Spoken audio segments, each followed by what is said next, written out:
I'm a bar, I'm on the road to stardom. Turn back on the conscious road, no stardom. Just cause I'm an MC, I must be a fan. My faves growing up, S-Blank, Cam and Sham.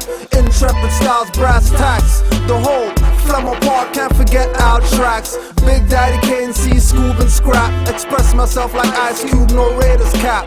2CMP got me subliminally glancing through Dr. Ben books since 93. Paid no mind to that, into money and power. Shab and BB were giants, they top of the tower. Now I'm into crack and gats. Hats to the back in polo. Thanks G-Rap, Lord Finesse and Daddy IU fresh. Wanted Hirachis and Jordans with the mesh. Didn't self-destruct to get them, I just waited. Hearing Jeff transform as he cross-faded. Travel Fox and Buffalinos, suits of silk. Bumped into Bay Sport when I went to buy milk. He said no deal, I don't care like D. Leave that to me, she mom is my priority first. Heard Stop, Look and Listen, Love Light. Saw the Power album, loved Ice-T's wife. Digging through the crates, diving D, Master Ace. When 88.1 played Apocalypse and Ace. Deal with your case, LL kinda bad. Nowadays rappers show their chest cause they fag. Walls of posters, MCs and boasters. What's the boot camp crew chant before Escoshka? EFPMD brought Redman to me, Big L and Special Ed told me touch instead. Cause he dropped the 50 MCs, all of my faves. I levocate this to MCs that's now in the grave. I like to levocate this to hip hop. The 5 elements, Bunda-ish hop. Giving respect, cause of you I made it. Big up the Black Dot, cause he helped us save it. I like to levocate this to the DJs. I like to levocate this to the dancers. I like to levocate this to the MCs. I like to levocate this to the graphers. With no positive influence, I love the like Carmen. All they do today is dances and collar popping. Won't guard and knuckle up but quick to ice and grills. Today nursery rhymers by rapping Jack and Jills. Climbing up Stevens Hill to fetch a pail of water. Seeing girls dressed to it, I couldn't be my daughter. Ladies first is what Latifah used to say. Play the dyke and set it off cause the queen is gay. Nasty Nas was a rebel to America. Coming through the main source causing hysteria. In this track I'm not gonna name them all cause they know who they are and I'm not trying to ball. Even if Jerry was ball, he's still God. You can't stop the prophet, Lord. Only woo I bought was liquid sword. Onyx in the headphone when I stepped on the ball court. Used to shoot lots so they called me Trigger. Dunking on Euros when they called me nigga in thought. Even had a stint with Too Short and Tim Dog when head was called Rim Job. Monolith and us battled at Notre Dame. We still fam today and we don't owe the game. Not a dime or a penny, no Henny for me. Rap is a butter knife, I'm a cutlass machete. No self-destruction, I'll leave you alone. Extra terror, I should make you phone home. Rappers getting pissed off and grabbing the chrome. We all in the same gang, this ain't a game, man. Business as usual, still unfinished. The lights of hip-hop will never see limits. To the old school, that turned new school mule. Sold out the vets to be a new fool. I like to levocate this to hip-hop. The 5 elements, Bunda-ish hop. Giving respect, cause of you I made it. Big up the Black Dot, cause he helped us save it. I like to levocate this to the DJs. I like to levocate this to the dancers. I like to levocate this to the MCs. I like to levocate this to the graphers.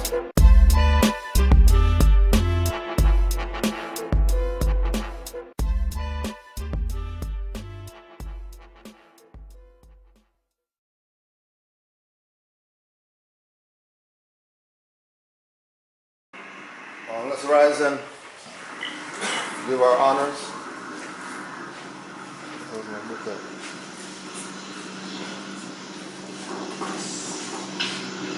Let's see my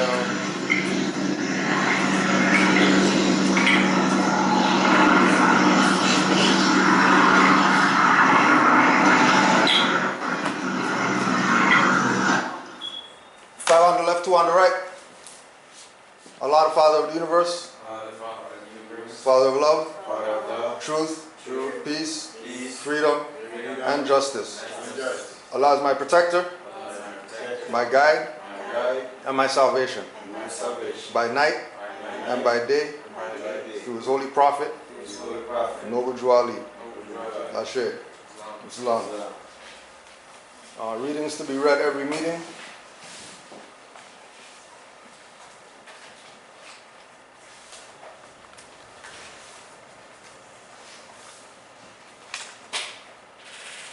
I hereby, please, Moor, Islam. I hereby inform all members that they must end all radical, agitating speeches while at work, in their homes, or on the streets. We are for peace and not destruction. Stop flashing your cards at Europeans, it causes confusion. Remember, your card is for your salvation. Failure to obey these orders will be of severe consequence. We are for love, truth, peace, freedom, and when these principles are violated, justice must then take its course. Any member or group of members who hold malicious feelings toward the temple or the prophet, or violate the divine covenant of the Moorish movement, will receive their reward from Allah for their unjust deeds. All true Moors will and must obey the law as laid down to them by their prophet. If they lose confidence in their prophet, they should turn in their card and button, cease wearing their turban and fez, and return to the state where I, the prophet, found you. This is a holy and divine movement founded by the prophet Noble Juali, and if the prophet is not right, the temple is not right. The prophet therefore is sending out a divine plea to all Moorish Americans that they do their part in protecting their prophet and the temple. This is an everlasting movement founded by the prophet through the will of Allah to redeem his people from their sinful ways. Noble Juali. Islam. To be proclaimed at every meeting. Islam. I am glad to know that I have a few faithful Moors among you all, and I desire for them to know the truth and the divine truth. There is a host of jealousy about me and the movement now, by the same people on our side of the nation that claim that I was only a joke and unreal. But now, since they have found out from the government officials and the nations of the earth that this is the only sole foundation that all Asiatics must depend upon for their earthly salvation as American citizens, they are working every scheme that they can to disqualify me so they may take charge of the situation. I have notified all these things to you long ago in the past. It is through the faithful Moors that attribute to the movement and uplifting funds. The ones that paid their divine respect to me and the movement will be remembered. That is why I am calling upon all faithful Moors to increase their faithfulness to me, your prophet, in your divine Moorish movement. I need finance and I need it badly. Never before have I needed finance so badly as I do at present, so I can shove aside the discord that is facing the nation. It all comes through jealousy because of my fame and nobility. The nations of the world will not recognize the movement without I, the prophet, being head. It has been proven by my works which I have performed in the past few years. Prophet Noble Juali. Islam. To the members of the Moorish Science Temple of America. Islam. This is the instruction from your Prophet Noble Juali. Be faithful unto your forefathers' divine and national creed, that you will be blessed for your good deeds that you sow in the flesh. Allah is the one that judges the world, and his judgment is now on, but the weak can comprehend it not. The end of time is drawing near, so says Allah to his divine prophet, I, Noble Juali, and that's why many hearts have been turned to stone. Many have eyes to see, but cannot see, ears to hear, but cannot hear, lest they will be confounded of their sins. These are trying hours now, dear Moors, and every evil spirit is moving, and they are trying every weak mind to overthrow and drag out the true foundation that has been laid, and to cause confusion in the minds of the ones that do believe. But if you have the true love of Allah and the spirit of your forefathers, you fear not what you hear or see, but will sacrifice the utmost of your very life to protect your movement and your prophet. Watch your enemies, dear Moors. Your enemies are the ones that speak against your prophet and ridicule him to the very lowest. The ones that speak against your divine and national principles of your temples. Act accordingly, and Allah would bless you for your good work. Peace, your divine prophet, Noble Juali. Peace.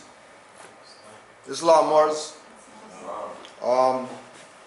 So today we got a special installment today. Before we start, just a quick background. Maybe 2004, while we were in our transition from the black into the metaphysical, into more science and all that, Alim El Bey and Kadir Bey were two of the Moors, like we were talking about in the class the other day, who they accommodated us getting into the information, right? So every chance that we had back then, we would try to do lectures monthly. So we did a few lectures with different people, and when it came to the Moorish paradigm, we started making calls with people, and people were talking crazy as far as, you know, prices and all that stuff to bring them here to do lectures. I think it was Black Dot who gave us the link initially to Brother Alim, and his rate was better than anybody else's rate. So we brought him here a few times. This was back then. In the process of bringing him here and him explaining, you know, the metaphysical side, the historical side, the law side, it became evident that this is where we're supposed to be. So every opportunity that we got after we brought him here, we would try to, you know, do Skype lectures, bring him here some more to do lectures and stuff like that. So at this juncture, Brother Tesba had an initiative that he wanted to work on. And one of the people that he saw fit to present the intro to his initiative is Brother Alim, right? So I'm going to yield, and Brother Tez could get his little intro on, and we can get this started up. Islam. Islam. So most of you have seen some of these photos that I'm passing out. I'll send some this way and send some that way. And so hail up Brother Alim. Peace, brother. Peace. Peace. How are you? Good, good. How are you? All right, doing well. Good, good. Yeah, I just want to send some positive energy out to you and the family. Yeah, thank you. In Thank you. regards to the Empress transitioning. Yes, my mom. We buried her last Monday. Islam. Condolences, Moor. Yeah. So, Give thanks for being here with us. no problem. Appreciate you. Yeah, so like I said, we're gonna, we're gonna go into the topics in relation to the connection between East and West Amexem. And I just as an intro, I happen to when I went to school, when I went to university, I went to school with a lot of people from Nigeria and West Africa, and in the younger generations, it's like they're falling into this programmed European mentality where they actually don't realize that they're the connection to the Americas. Like they're the gateway to the Gulf Stream, which is the highway to the Americas. Right. It's the fastest way to get to the Americas from anywhere else in the world, by far, head and shoulders above any other route, other than the Bering Strait, which is, they say, a temporary thing, an ice bridge. So I know Brother Alim has a vast knowledge of these things, and things are coming up in the media and in the news cycle these days that will leave people confused about these things. And so when we present them and when we have our art showcase, I want us to have as many details as we can and as wide and broad a perspective as we can on these things, so that we can share or be there to kind of support and just know what the vibe is, So without further ado, honors to the Prophet, honors to the forerunner, Honorable Marcus Mosiah Garvey, honors to you, Moorish, for being here, and honors to you, Brother Alim. I'll let you take it from there. Honors to you. All right, I'm going to share my screen. Oh, quick interjection, Moor. If anybody has any questions throughout, this is the hot seat right here. Just talk here, talk in there, and you can ask your question. Islam, Moor, carry on. All right.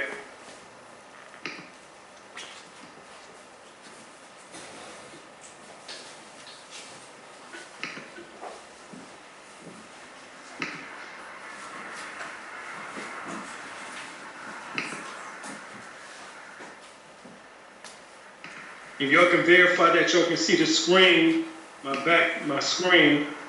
Yeah, we see it.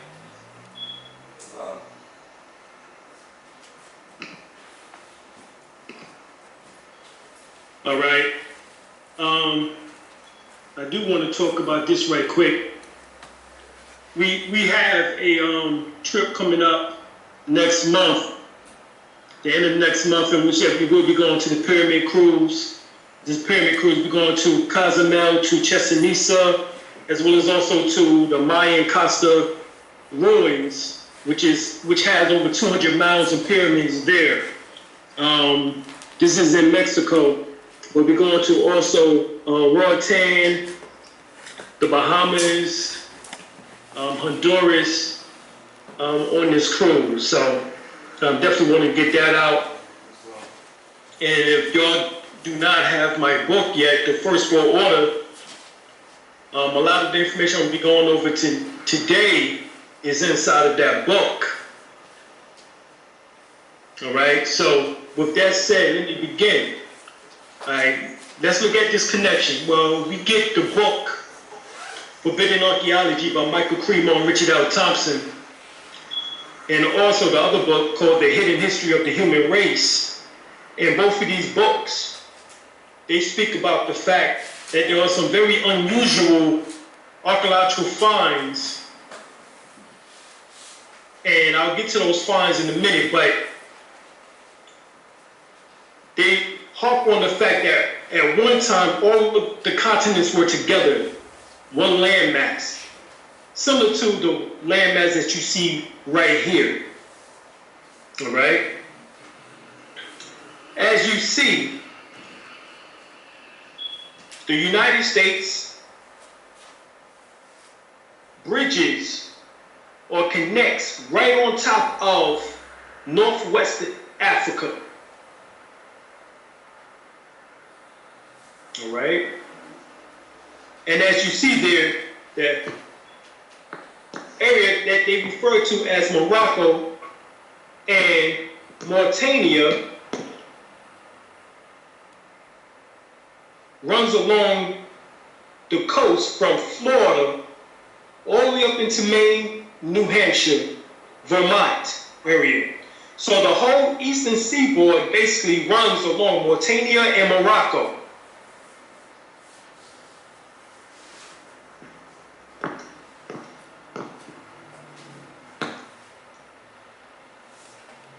Now, this is very important because Prophet Obadiah Ali in chapter 47 speaks of the fact that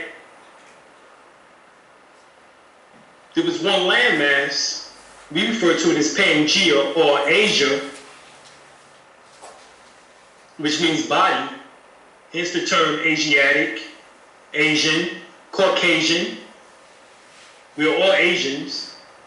Within Hebrew, the word Asia is known as the lowest plane or realm, and it's called the world of the making, or the realm of the making. All right? So we're in the realm of the making. When we look at what's called the Mercator map, this is the trick in which that was done, is that they made Greenland larger than Africa, or just as large as Africa. But the Peter map shows actually how it looks. And Greenland is probably about maybe 2/3 of the United States across as far as in length, but is nowhere compared to the size of Africa, which we know we could take so-called 5 United States and put inside of Africa. All right?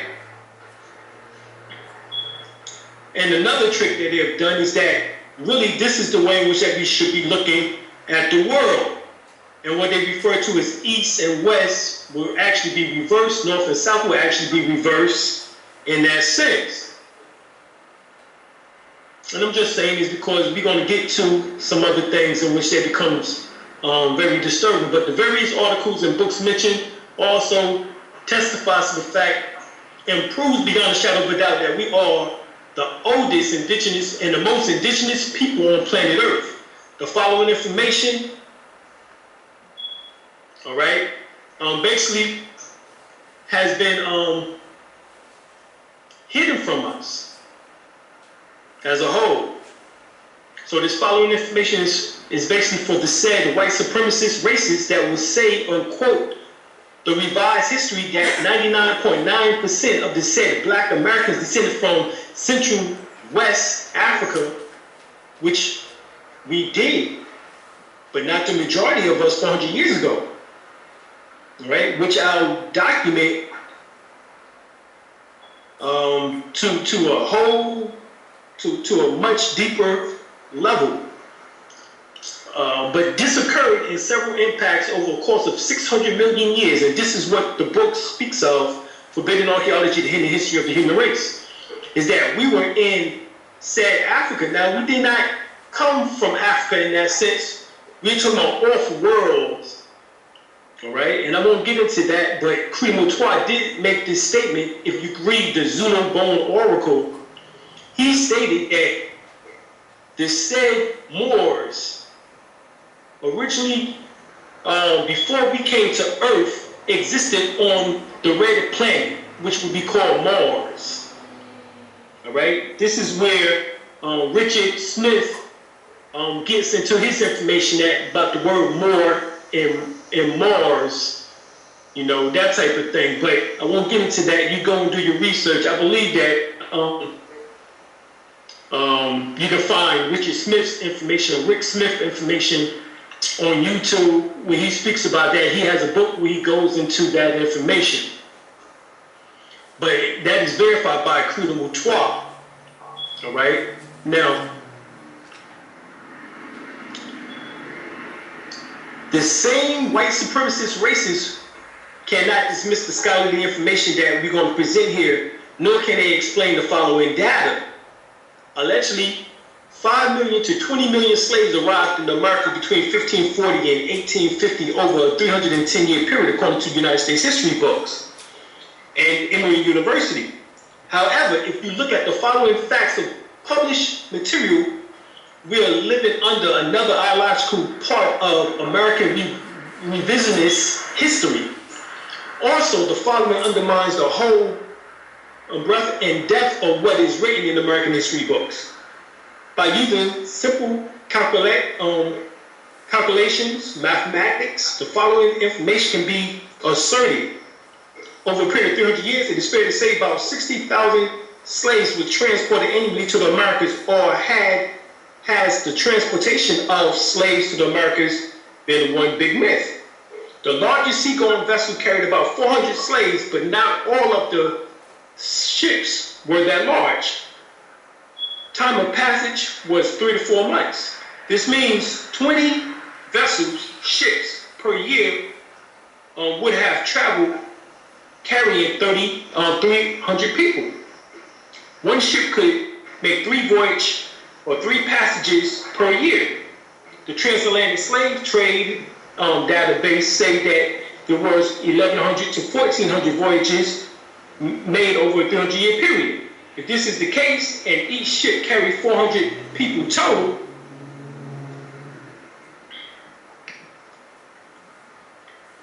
the number would be around 560,000 Africans were transported. It still do not add up. According to figures above, many more slaving companies would have been in business of human trafficking annually to come up with the number of slaves actually transported.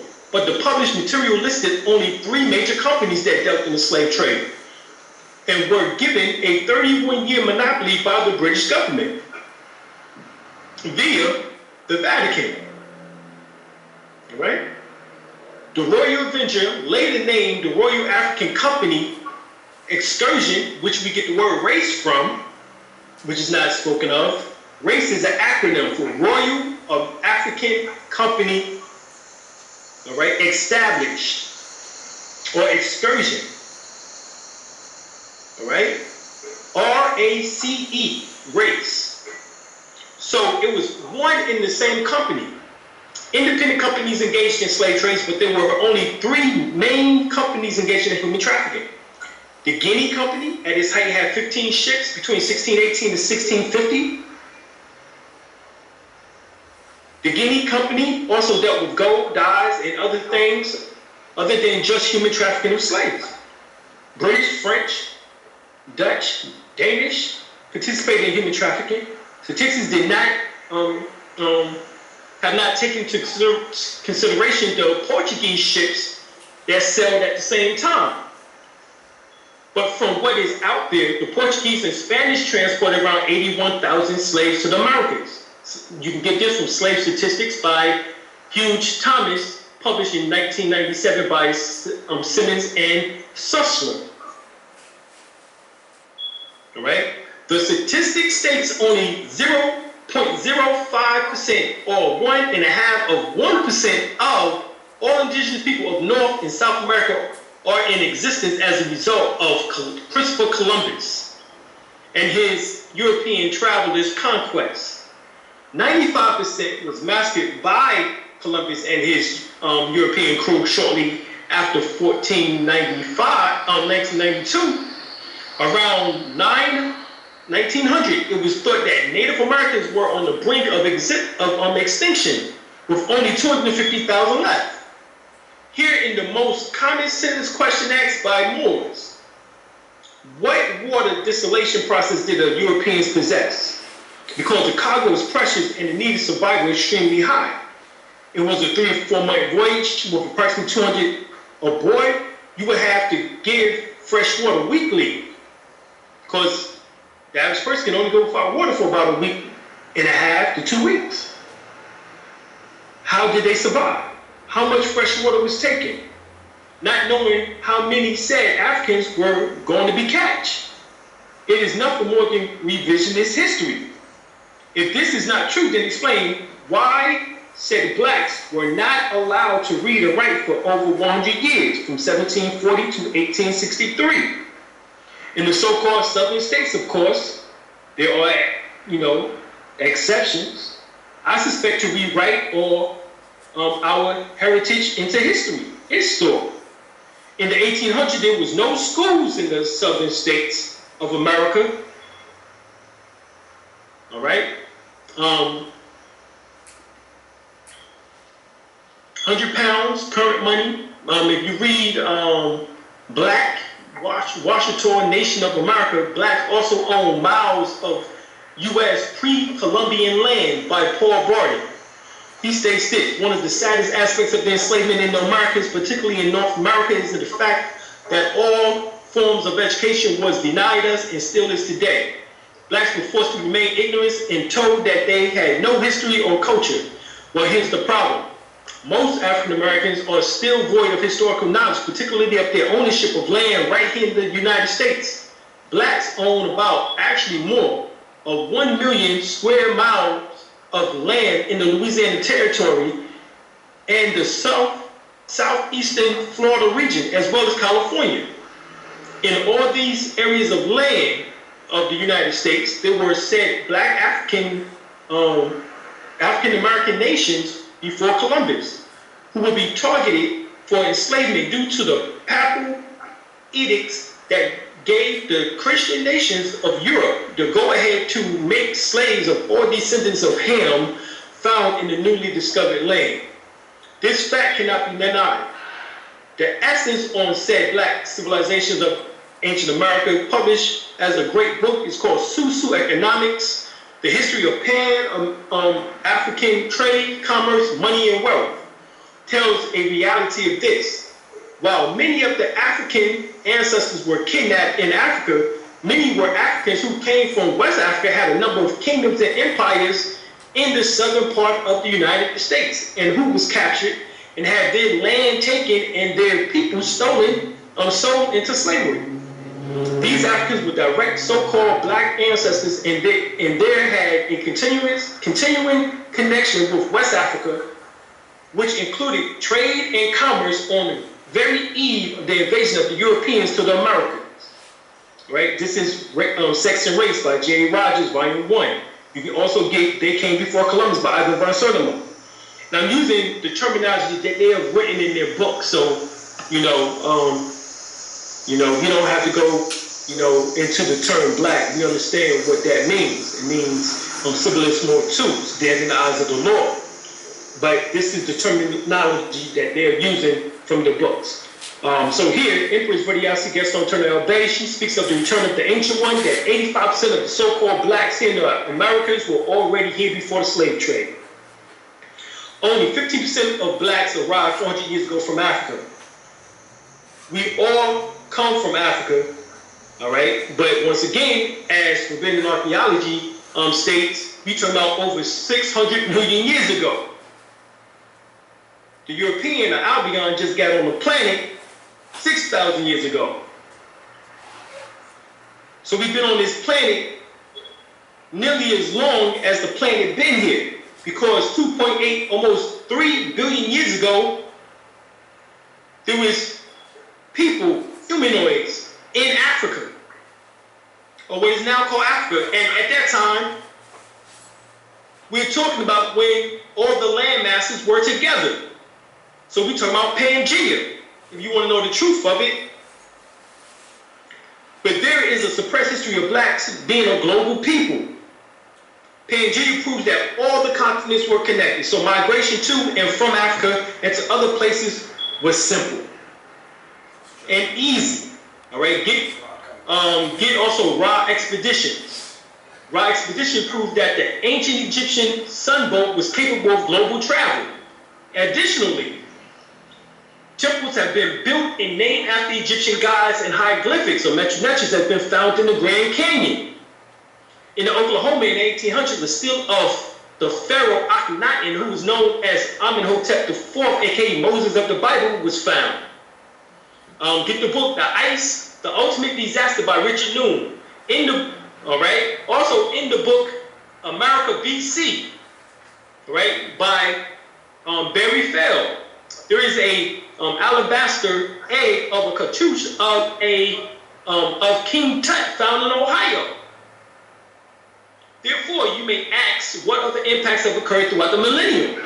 So, we're talking about from 2.8 billion years ago to 600 million years ago, over 600 million years ago, here in what we call now North America, to up to what Barry Feld have stated, that there has been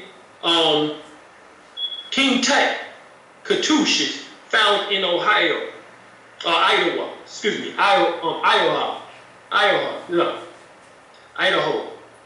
All right, and then also the Egyptians, gods, and hieroglyphics was found in the Grand Canyon. In Oklahoma, in the 1800s, the stele of the pharaoh Akhenaten was found. So when we went to, my wife and I went to Mexico in 2013, March 2013. The curator and our tour guide told us specifically that the people who built the pyramids were not the Mayans. They was the Nubian Egyptians. And he looked at us and he pointed to us. He said, I don't want to talk to you Europeans. We already know the history that you told us. I'm talking to them. And he pointed to us. And he said, the ones who built these pyramids, and he said, I must have to tell the truth because something happened 4 years ago in which that caused me to have to tell the truth. And what that was is that he's talking about Obama became president.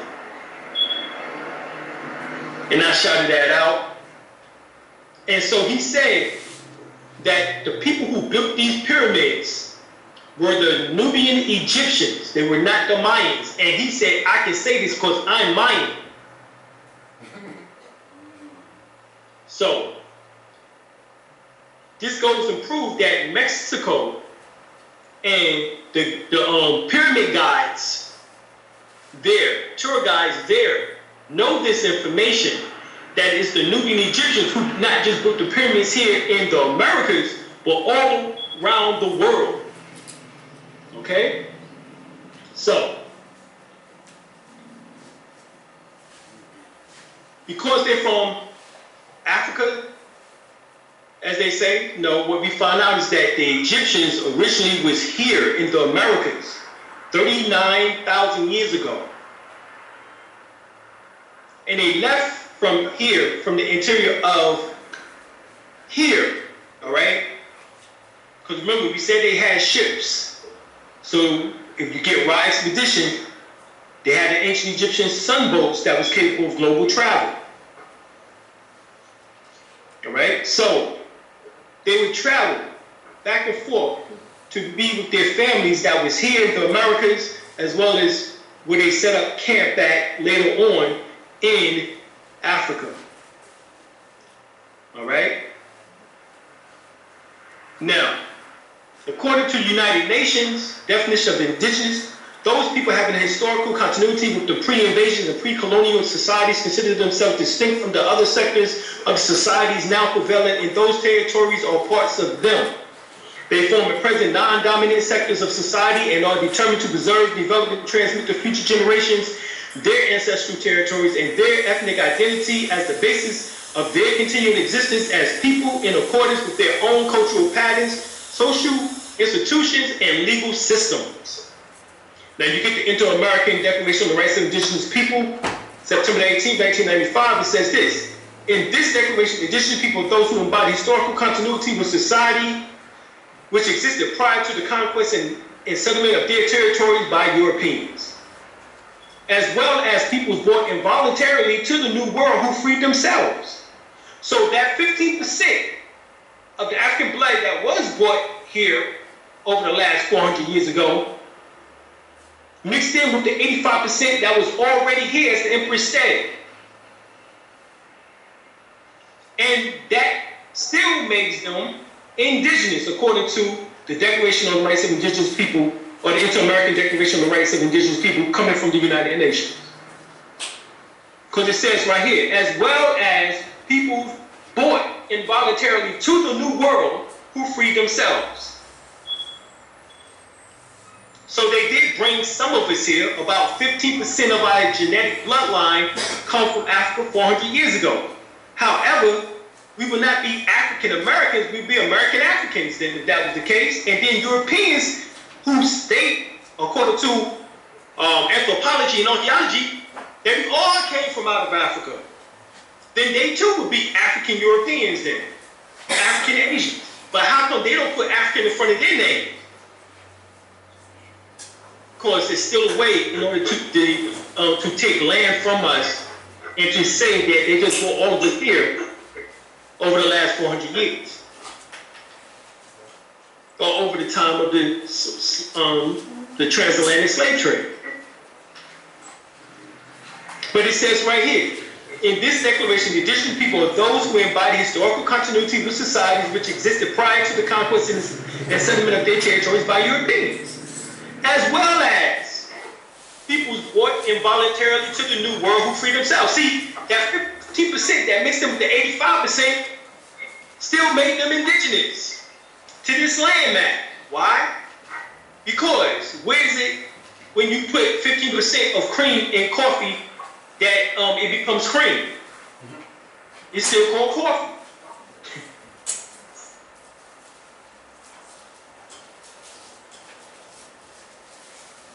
It's called coffee with cream. It's not cream with coffee.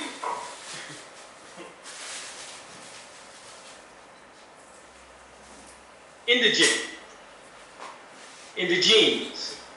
It says from French indigene, from Latin indigena, sprung from the land. So when we look at the word land, we know embedded inside the definition of land, according to the Black's Dictionary, 4th edition, it states specifically that moors and land are synonymous. As a noun, a native, literally inborn. Ashtanics, native, indigenous, 1845 from Ashtan. Nenis. But it says sprung from the land, is indigene.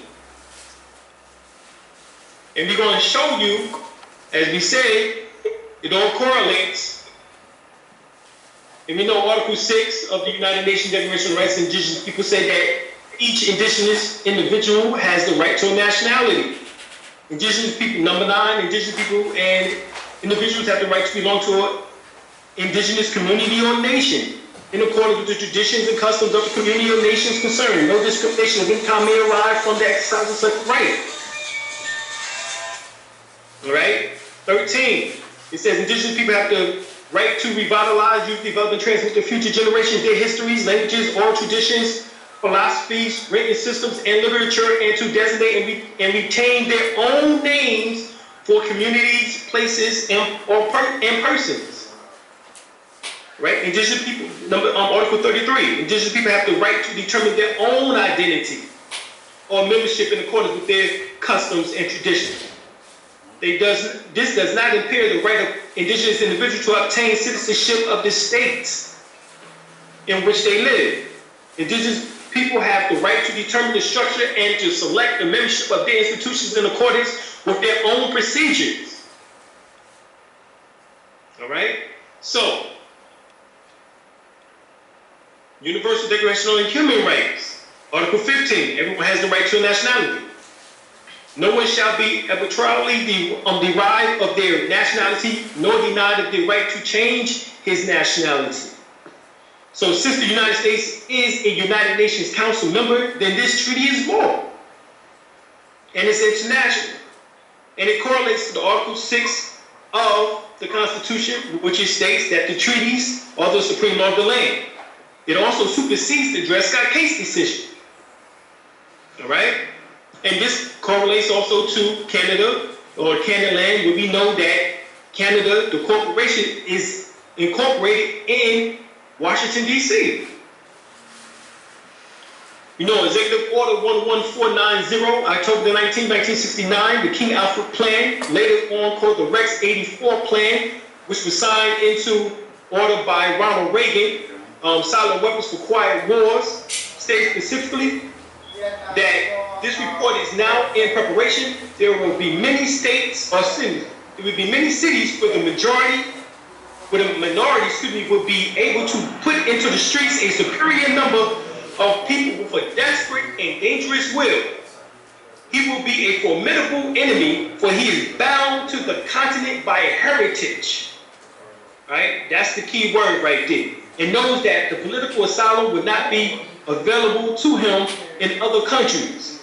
All right? At least they thought so, because a few years later, with the Black Panthers, they seen later on that that asylum, political asylum, was given to like Phoenix Shakur's sister. All right? Everybody should know who that is. All right? So, the greatest concentration of minorities is in the Deep South, the Eastern Seaboard, the Great Lakes region, and the West Coast. All right? So, this all correlates to this information. So, here you have Scientific American Magazine, June 5th, 1852 issue, and it says that the blast was carried out in Meeting Hill Rock in Dorchester, Massachusetts. And it says that the United States Geological Survey stated that it was in Putnam over 600 million years old, that they found a bell-shaped metallic vessel blown out of the rock, which is about 4 inches high, with exquisite carving, indicating the presence of artistic metal workers over 600 million years ago. So the question is, who in the hell was smelting metal 600 million years ago? Which takes over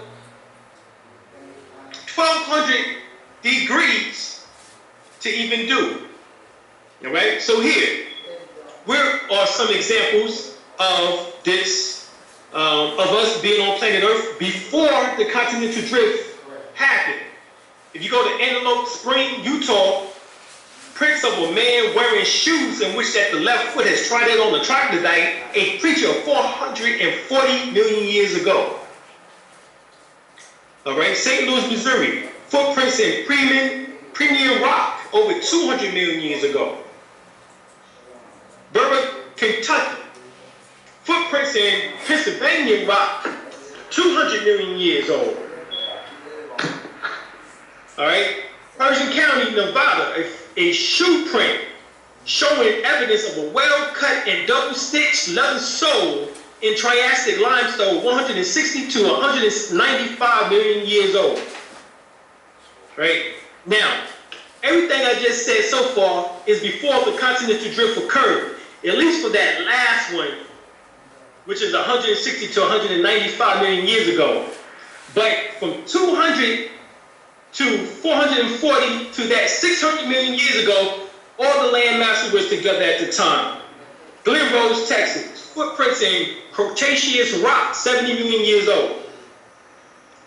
Right here we have a 28 million year old human skeleton found in the British Museum, or put in the British Museum in the basement from the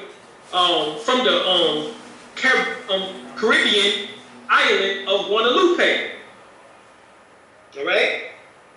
28 million years old. Now this is 10 times older than Dagnash, which, you know, Ashwa Quasi likes to speak about, that was found in Africa, you know, which is more of an ape-like species, but that goes back to 2.8 to 3.2 million years ago. This is 28 million years old human skeleton, in which they had on display in the British Museum years ago, but they took it down and put it in the basement, all right?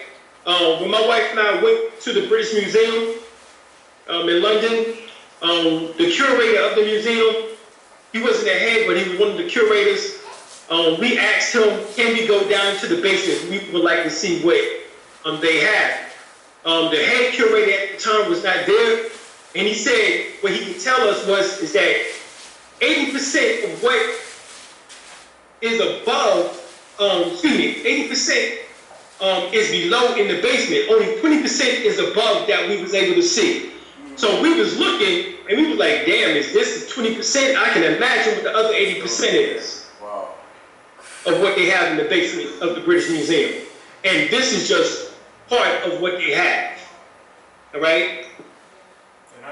In 1887, Florentino Amigalo discovered apparently man-made heaps, primitive flint tools, carved bones, and a moderate-looking human spinal bone in the Pliocene stratus, 3.25 million years old at Monte Formosus, Argentina. He also made similar finds in the Miocene stratus in Argentina, 5 to 25 million years old. So here it is, we have 28 million year old skeletons, human skeletons found in Guadalupe, an island, all right, that sits off of Central and South America. And then we have in Argentina, which is South America, 25 million year old flint tools, carved bones, and human spinal bones. This dating back also to 25 million years old. So, nothing in which that has been found in Africa thus far relates back to these times. All right? Not saying that it doesn't. We know that if you go back to Richard L. Thompson and Michael Creedmore's book, Forbidden Archaeology, there were metallic spheres in which that was found that dated back to 2.8 billion years ago. All right, so we know that somebody had to smelt metal 2.8 billion years ago in Transvaal, South Africa. All right, but the bones in which that relates back to those time periods has not been found thus far. What has been found has been over 28 million year old, 70 million year old, 25 million year old, 28 million year old, 70 million year old bones of humans, not monkeys.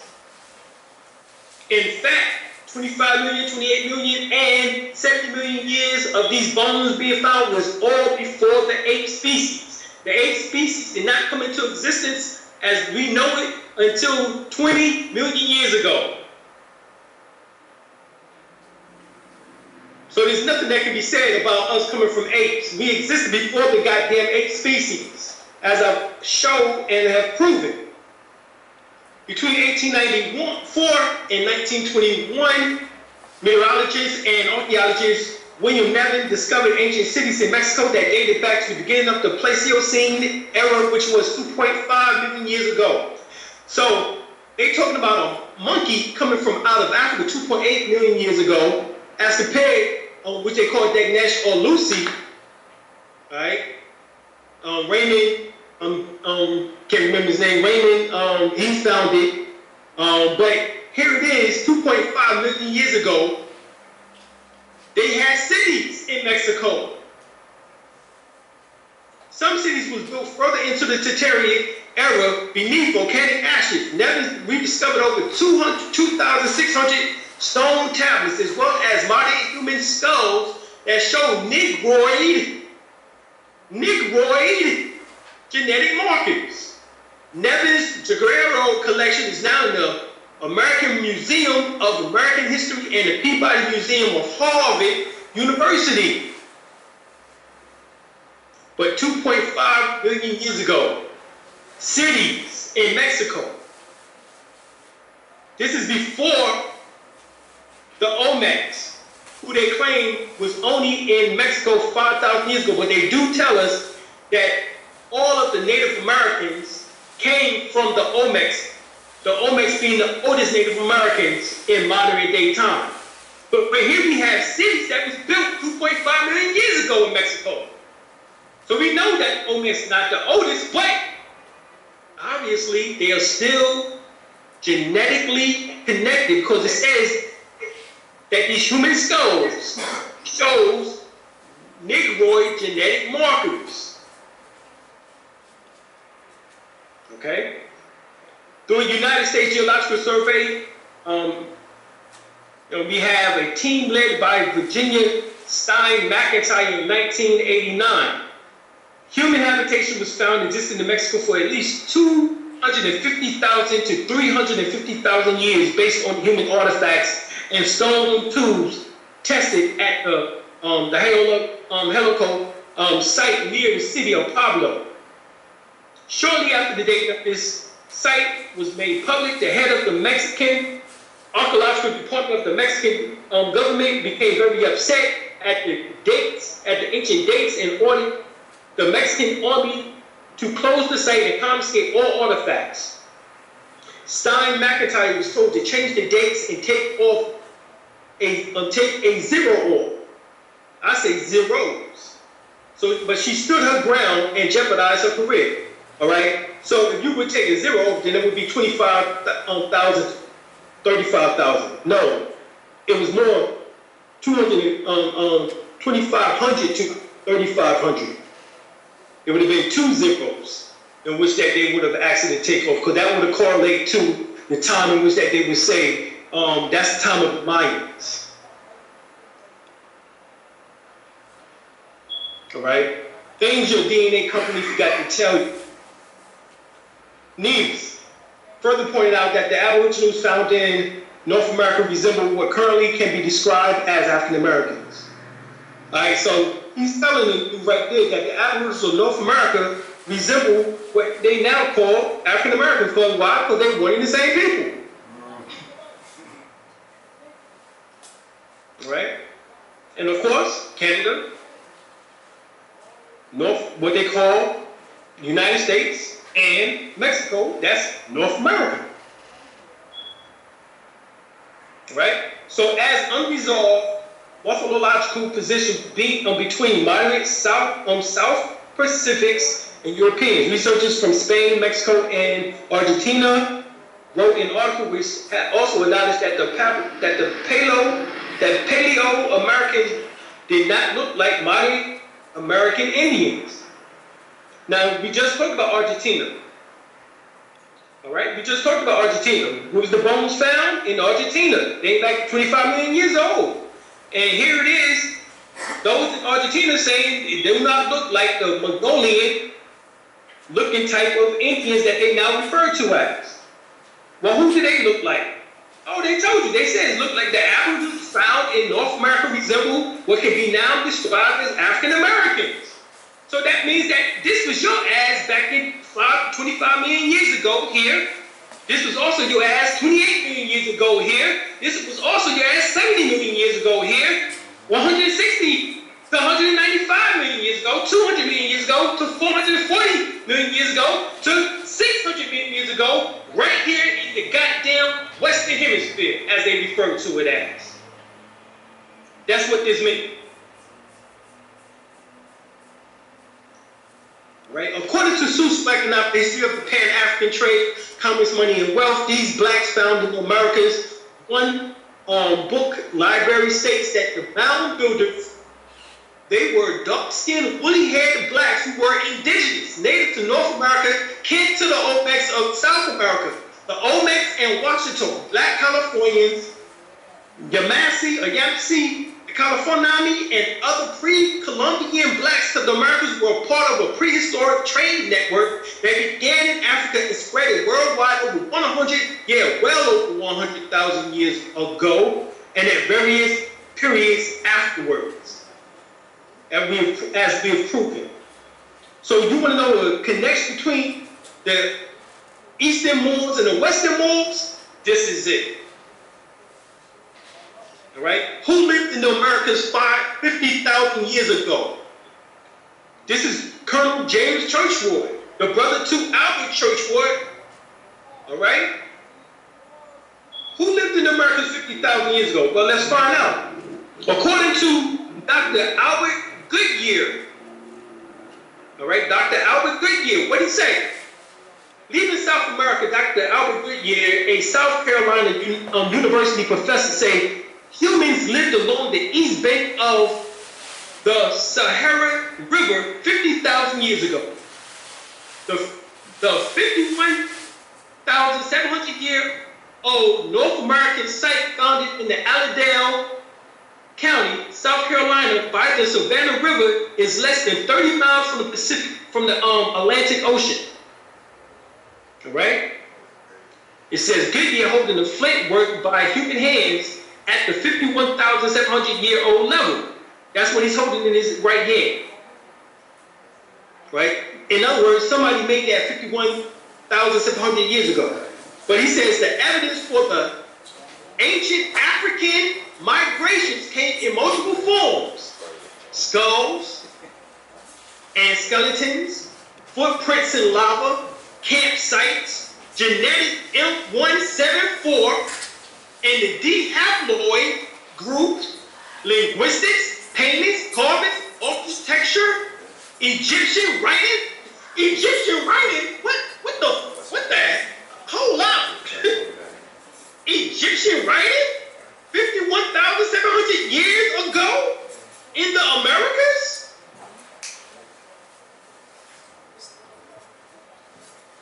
What's going on? I thought Egypt only 4,000 years old. The pyramids only 4,000 years old. And that's in Africa. What these knockers doing over here?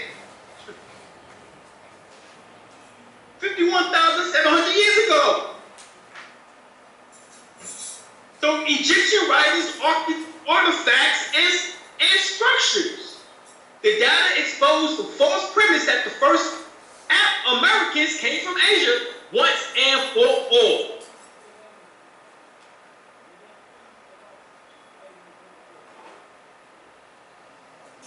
So the European Albion, Euro-Albion, white, as they call themselves, archaeologists, Josh Reeves, Ross Hamilton, Jim Barrier, and I showed you right here, Dr. Albert Goodyear,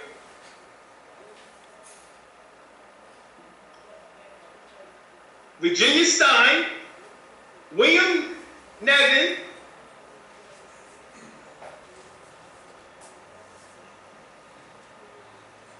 Michael Cremore, Richard L. Thompson,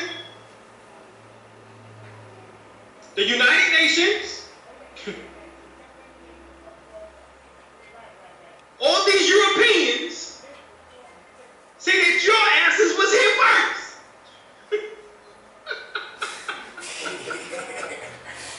Has often feel that the first Americans were native indigenous blacks, aborigines, who built ancient mounds, pyramids, advanced civilization, stone, rock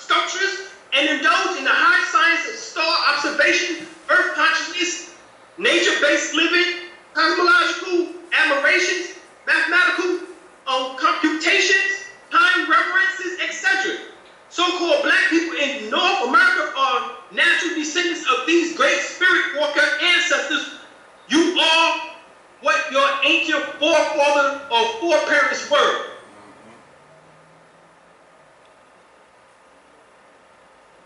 Here it is. Richard Names, University of Manchester.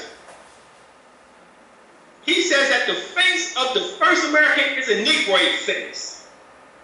Here goes some more Europeans telling you the same thing. It isn't Mongoloid. She was African and Aboriginal. In other words, Australian from the Pacific Islands. This is where you get the Asian portion, as they say. Hence, Elijah Muhammad spoke about us being Asiatic. Noble Ali spoke about us being Asiatic. Nation of Gods and Earth speaks about us being Asiatic, because the Asiatic portion comes from Australia and from the Pacific Islands. Right here, the first Americans. The Brazilians find shows that this new world was discovered tens of thousands of years earlier than previously believed. How about million, as I've already proven? Certainly well before the time of the American Indians. Prehistoric skulls was found buried in layers of soil in Brazilian caves. They are the oldest skulls of America. Lucia, being to the race found historically along the rim of the Indian Ocean, in the islands of the South Asia, see, there's the Asian, in East Africa, and in Australia and Malaysia. This is according to the BBC. So here it is. We simply left out, if we're going to say that we left out the, from out of Africa, went into the diaspora, into the many areas of different land masses and continents and of the world. We came back here in the Americas and mixed back in. So this is the melting pot for South Asia, East Africa, West Africa, Australia, and Malaysia. Right here. Black upon black, as they call it. Moors, Moors, Moors. Over and over again. Right here it says, that to me is a Negroid face. It has all the features that you would associate with a Negroid face. The proportion of the face doesn't say anything about it being a Mongolian. A Mongoloid, excuse me. So this is what Rich thinks. This is the British forensic science. This is him here speaking about this.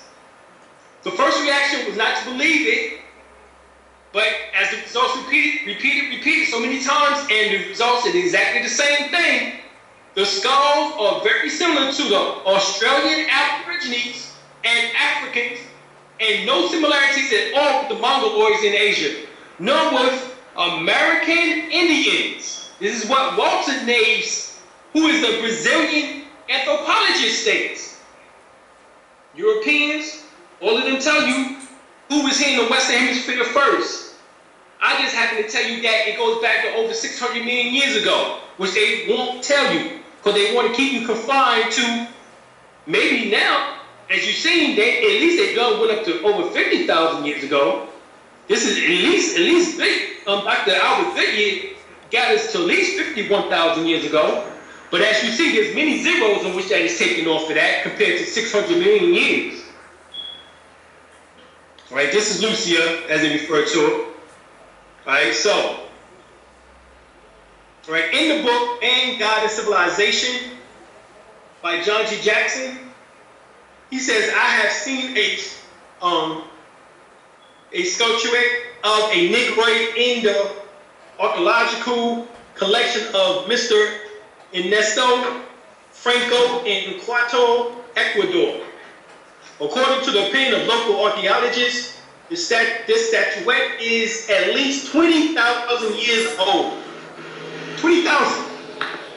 Right? So, in the book Man, God, and Civilization, John G. Jackson was able to get us to 20,000 years old.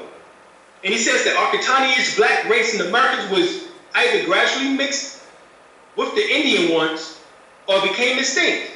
Wrong. We wasn't gradually mixed because we were the Indians. But the Archaeological black race, as they refer to us, we're still here. We're still in the Caribbean. We're still in the Central and South America. We're still in the North America. We're still here.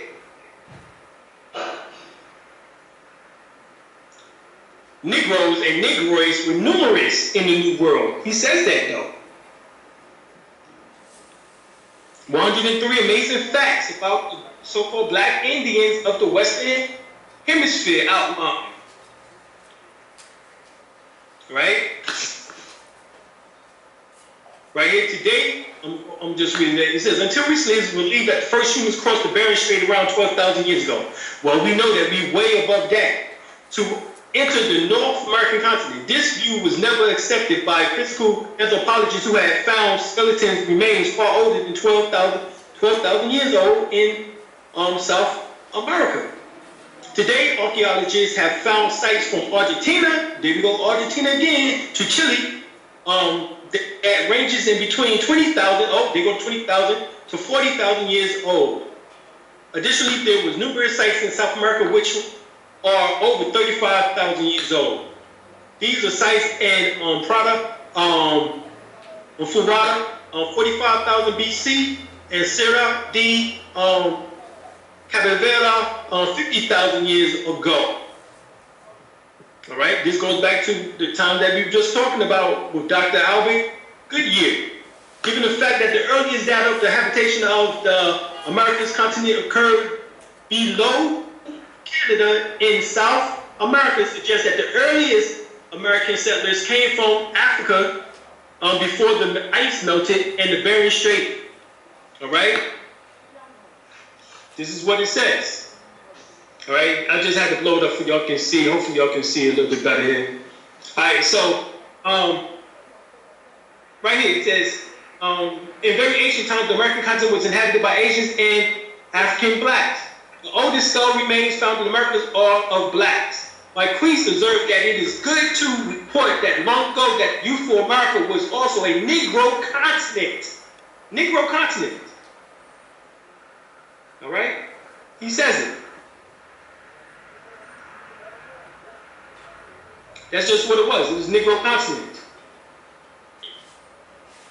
Right? This is what they've been hiding from us.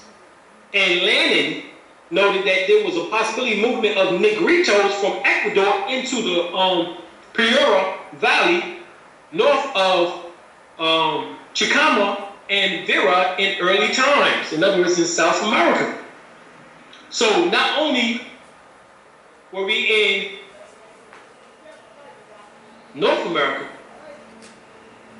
South America, meaning the adjoining islands, we call the Caribbeans or Caribbeans, or what we call Americana, as well as also Central America, which connects what they call North and South America.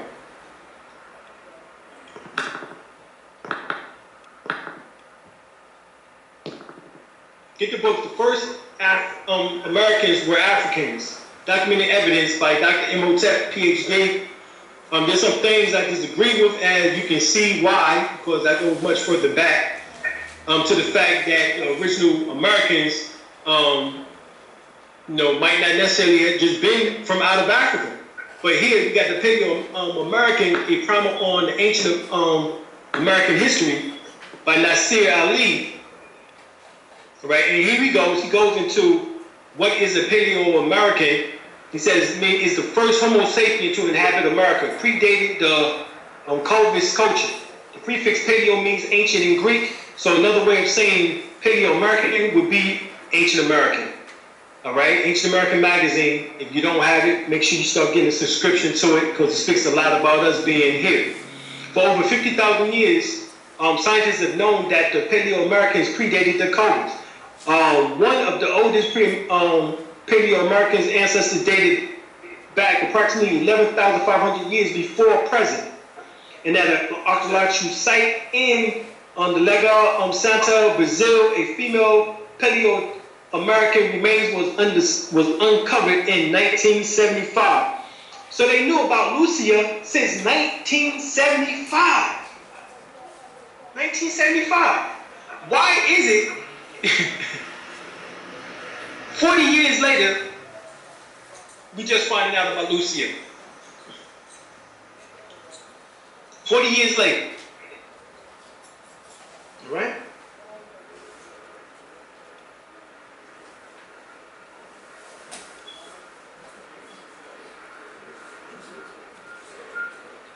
being that Dr. Imhotep, he had to keep in a line with academia.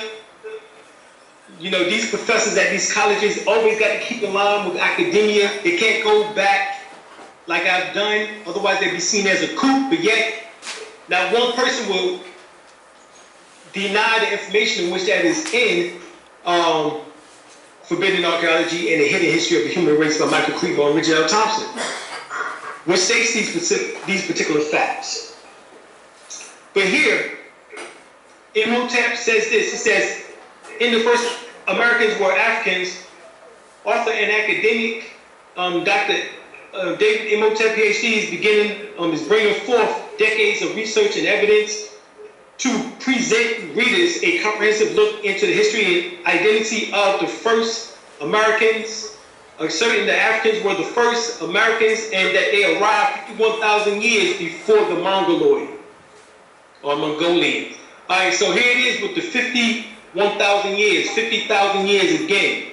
So see, he's staying in the line with the academia information which that was found by Dr. Albert Goodyear. Okay? This is about as far as it can take you back. Alright? The voyage from Africa on ancient ships were quite a possible undertaking based on the capability of the vessels of the period and historic material stated it took place. This is Dr. Julian Whitewright, maritime archaeologist, University of Southampton. Alright? That would be Virginia. But here, we have that, and they proved that these ships from Africa could do that. Here we have explorations in the Grand Canyon from the Phoenix Gazette and the Arizona Gazette. All right, the Arizona Gazette, March 12, 1909, and the explorations in the Grand Canyon that dates back to April 5th, 1909. So here it is within a month of each other. Basically, it is told, you get archaeological cover-ups by David Hatcher Childress. He says perhaps the most amazing suppression of all is the excavation of an Egyptian tomb by the Smithsonian itself in Arizona. A lengthy front page story of the Phoenix Gazette on April 15, 1909 gave a highly detailed report of the discovery and excavation of a rock-cut vault by an expedition led by Professor S.A. Jordan of the Smithsonian. The Smithsonian, however, claimed that they had absolutely no knowledge of the discovery or of the discoverers. They don't know nothing about, they claim that they don't know nothing about Professor S.A. Jordan.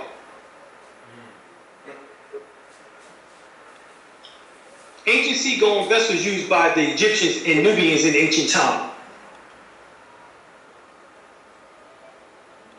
All right? In 2009, studies find Nubians the closest people ethnically to the ancient Egyptians. This is why the Mayan told us that the pyramids were built by the Nubian Egyptians, because the Nubians are the closest ethnically to the ancient Egyptians. Now, Dr. York always talked about us being Nubians. All right? Here is another picture of us on ships, boats. So we got paintings, we got carvings, literature, we got pictures, we got actual replicas, miniature replicas of the boats, us being normal.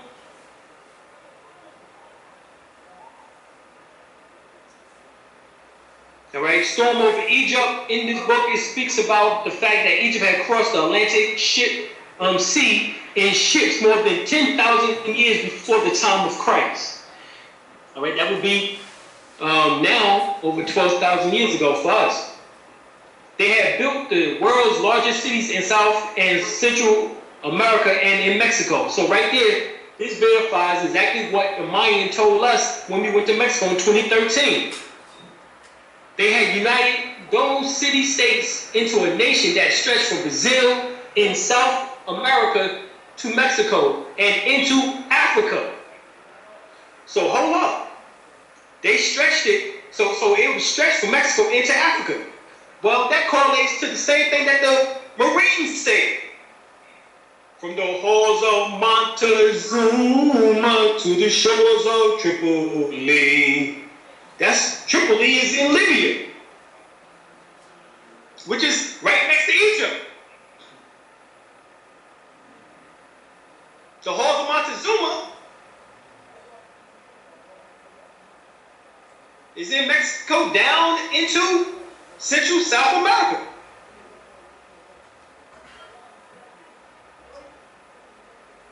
Egypt had built its most powerful empire, and it happened in the Americas. I'm going to say that again.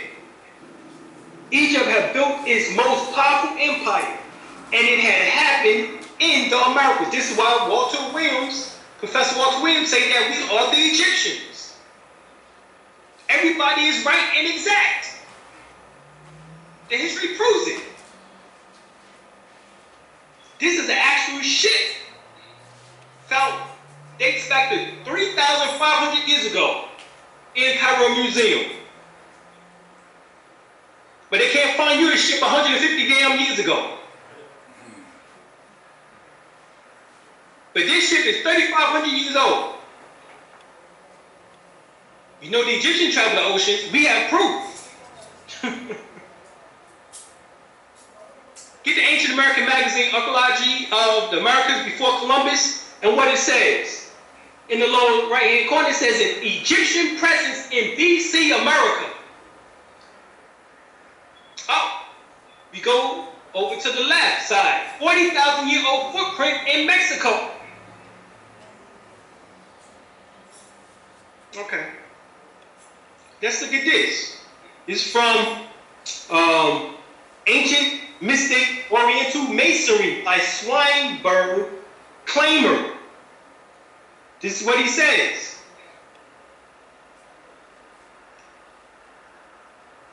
He says, when following the course of the constellations, those immovably and perpetually fastened upon America are reached, it would appear that while all that is sublime in historical past centers upon Egypt, all that is sublime in the prehistoric past centers upon America, which is Atlantis. And as this curtains, which have hitherto concealed the prehistoric connection between the people of ancient Egypt and of America, is lifted, it will be seen that the people of the eagle on the Nile being descended from the original people of the eagle on this continent, the twine of one, and that the prehistoric Americans were the original Egyptians on Eagle Land prior to the mighty disposition.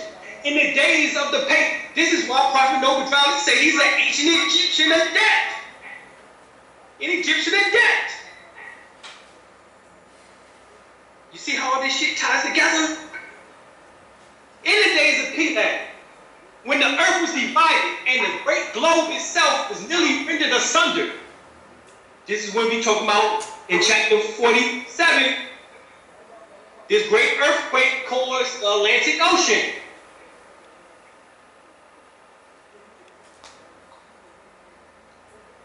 Right here, let's go down. Say, Agassi, firstborn of among continents, America has been forcibly denominated the New World. Hers was the first dry land lifted from out of the waters. Hers was the first shore washed by the ocean that enveloped all the earth besides. And while Europe was represented only by islands raising here and there above the sea, America, which is Atlantis, already stretched in an unbroken line from the land from Nova Scotia to the far west.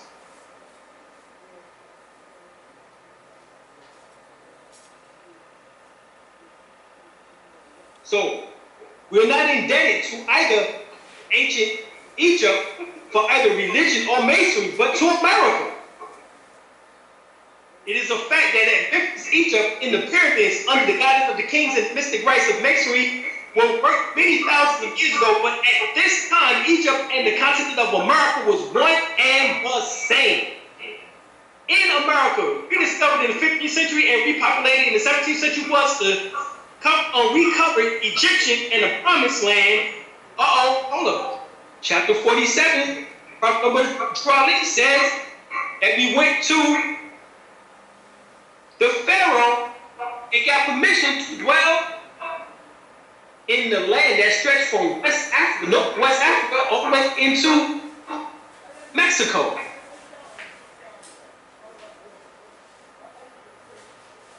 And there was the Promised Land, or the land of the constellation of the eagle. This is why the eagle symbol is used as the American symbol.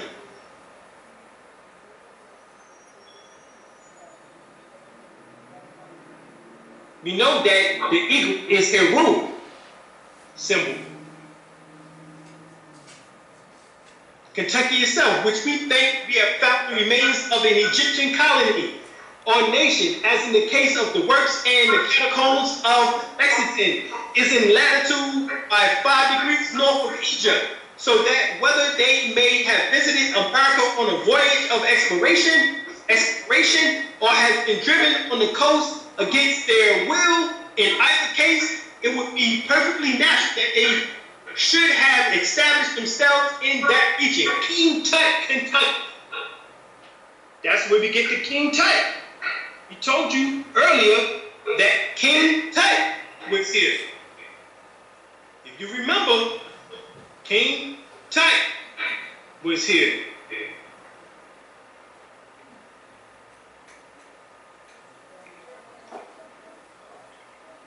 All right?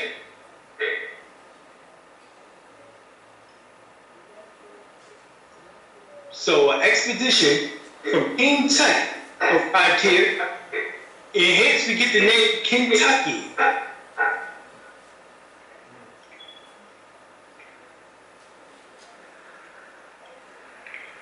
All right? Hell, we found the Egyptian cross in Mexico. The ruins of a mysterious Aztec temple bears a striking resemblance to the Egyptian cross, to the Egypt's cross. This Aztec temple is perfectly aligned with an Egyptian-like stone pyramid at the same archaeological site. Scholars doubt any Aztec connection to the Egyptians. Of course they do.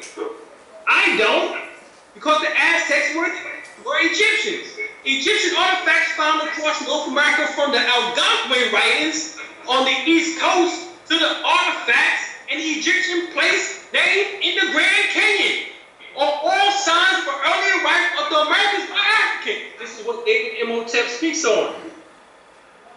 That means that these indigenous tribes that we now refer to was all part of that. The dark-skinned tribes were the tribes which managed to contain much of the Olmec blood, like the Arapaho, the Arikara, the Blackfoot, the Cheyenne, the Crow, the Apache, the Mandan, the Pawnee, and the Shoshone. Also the 5 so-called civilized tribes. Who else? When the Moors came to the Americas, they mixed in with the Washita Native Americans, who became known as the Washoe. All right, so the Washita Moors are the so-called lost tribe of the Indians that was spoken of in history. Yes, they are the hidden tribe that was the descendants of the Olmecs and the Toltecs of Mexico. The Washita tribes are also the ancestors of the tribes of the Pawnee, the Osage, the Creek, the Seminole, the Cherokee, the Catawba, the Comanche, the Nice Pierce, the Tuscarora, the Genesee, the Manapana, the Powhatan, the Micmac, the Lumbee, the Mandan, the Blackfoot, the Nishan, the Chickasaw. That means the Creek, the Muskogee. All right? And many, many more tribes. The Washita are partly Arawak, Haitian, which was both Olmecian, each people who were Dogon, mandated people who originated from Egypt. The Nubian Kushite people, the Ethiopians.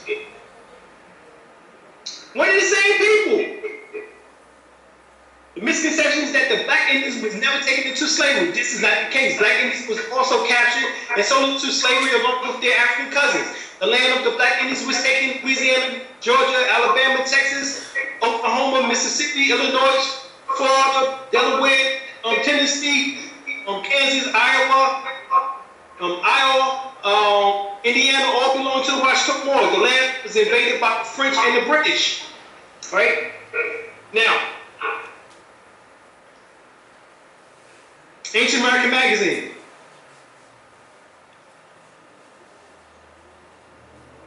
Ancient American Magazine says, evidence for black-skinned natives in Americas long before the arrival of Columbus is abundant. From the distinctly Negroid features of Colossus Olmec sculptured heads and the pre-Aztec Abyssinian bows. See, this is pre-Aztec. The Aztecs, the Incas, the Mayans, Toltecs, all of them was our children. And they began to start mixing in more with the invaders, such as the Spaniards and the Portuguese. The pre-Aztec Abyssinian bones being upheld by a figure with unmistakably black characteristics to the bones of Negroid persons excavated from a 2,000-year-old mound in northern Wisconsin, who is over 7 feet tall. A wealth of material exists to establish the certainty of non-whites and non-Indian population living in pre-Columbian America along with these other groups. Though so many mounds have been deliberately destroyed, over 200,000 ancient pyramids, maroon, and huge mounds, tekenu, of earth are in the shapes of cones, animals, and geometric designs can still be found from the southern coast of America to Canada. These structures were built by so-called obscure people, largely known as the mound builders, or the Damanya. So, according to a history of socioeconomics, history of Pan-African trade, commerce, money, and wealth, these blacks from the Americas, the mound builders, they were dark-skinned. We had people who were indigenous, as we say, but where it was here over 1,000 years ago doing trade. But here we have a history of the African Olmecs, and it says not a single European nation, tribe, or kingdom is responsible for the presence of blacks in the Americas. All right? The very first people of Negroid African arrival in the Americas over 38,000 years ago. According to National Geographic, the article of People of the Americas, more than 50 skulls representing African and people of Africoid Aboriginal types similar to that of the Malaysians and Australians were found in Brazil. Now this is National Geographic. Right? Samuel George Morton, MD, and it's called The Inquiry into the Distinctive Characteristics of the Aboriginal Race of America. Boston Society of Natural History, April 27, 1842. What does he say about this here? All right? It is my chiefly intention to produce a few of the most striking characteristics of traits of these people to sustain the position that all American nations, except for the Eskimo, are of one race. So, if you take out the Europeans in here, if you take out the Eskimo race, who is Mongolian, he says they are all of one race, and that this one race is peculiar and distinct from all others. All possess alike the long, lank, black hair, brown and cinnamon, copper, that's the copper color skin, and the heavy brow and the dull, sleepy eyes, the full and compressed lips, and the sallow but dilated nose. These traits more equally common to the savage and the civilized nations, whether they inhabit the margin of rivers and feed on fish or roam the forests and subsist on spoils of chase. It cannot be questioned that physical diversities do occur, equally singular and impeccable, as seen in different shape, color, and variance from a fair tint to the complex, almost black. And so see, this is the only reason why we was called black, because the complexion was almost black for some of us. And this too, under circumstances in which climate can have little or no influence. So also in reference to statute, the differences characteristics are remarkable in entire tribes which moreover are geographically approximate to each other. These facts, however, are more exceptions to a general rule and do not alter the particular physiognomy of the Indian, which, hold up now, he says of the Indian, which is as undeviatingly characteristics as that of Negro. Hold up. So Negro, Indian, and the cinnamon colored skin, brown or cinnamon colored skin. He says, for whether we see him in the athletic caret or the Shima, in the dark Californians or the fair Boreal, he is an Indian still. In other words, he's still a nigga. You know, that's Jay-Z. You know, rich nigga, poor nigga, still a nigga. He's saying same thing right here. You know what I'm saying? Whether you say he's from East Coast, West Coast, you know, Canada, down to Mexico, still Indian.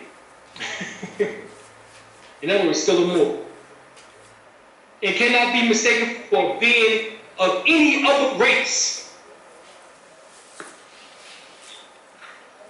Jean-Baptiste Leonard Durano, he said, the voyage to Senegal, Atlas of the region, page 25, 1802. I shall add another reflection of public utility. The blacks are a kind of men destined by nature to inhabit Africa and America. America? And we are destined to inhabit Africa and America? She has created for them burning regions. Let us therefore take care not to oppose her view and overthrow the barriers which she has established, but let us preserve their races in their natural purity and not permit the Negro to inhabit Europe. This mixture, now what the hell is he worried about Negroes, as he referred to us as, all the way in Europe, if we was by nature to inhabit Africa and America? And then he's talking about Senegal, which allegedly is in Africa. So how in the hell did he get to the shit here in America? This mixture of black and white is dangerous to our population, and in time it may change, corrupt, and even destroy it. Indeed. Right? The dark races of men. Right? We come down.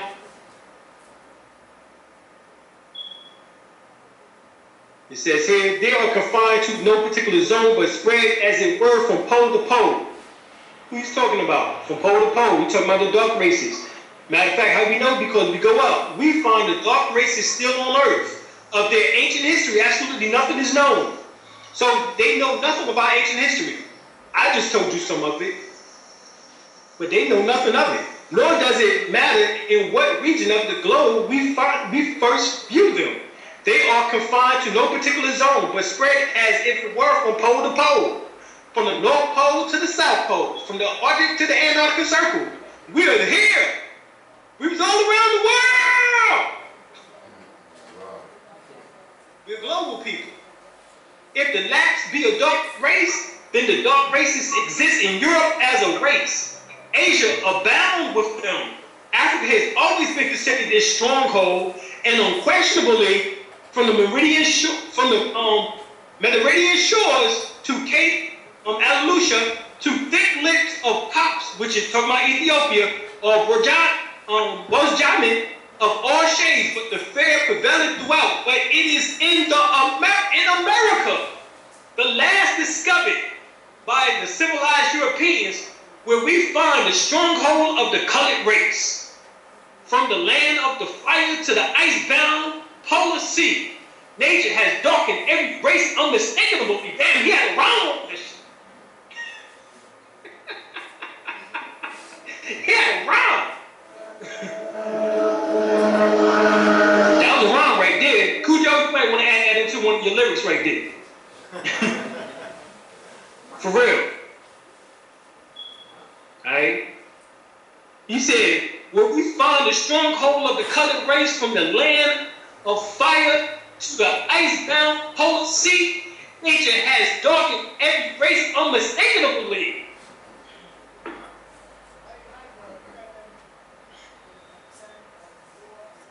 All right? James Baldwin, he even tried to tell us.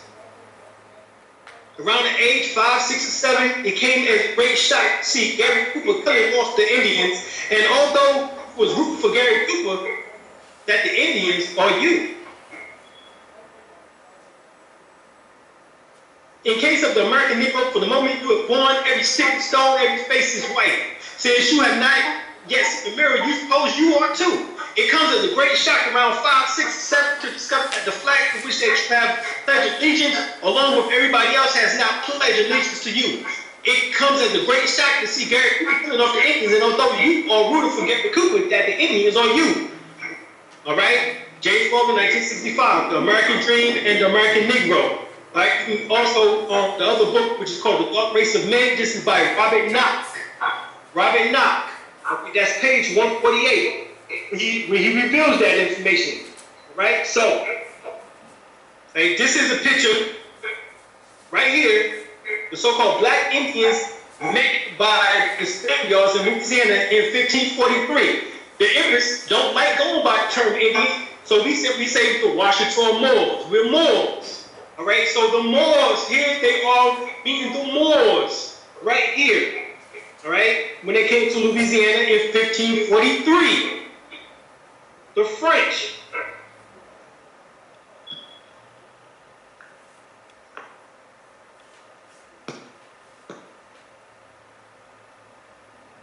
All right, how do they describe us? Well, during the 3 days that the Spaniards recruited themselves, they saw on the last day about noon, coming from a place of a full reeds, 7 boats which advanced towards them.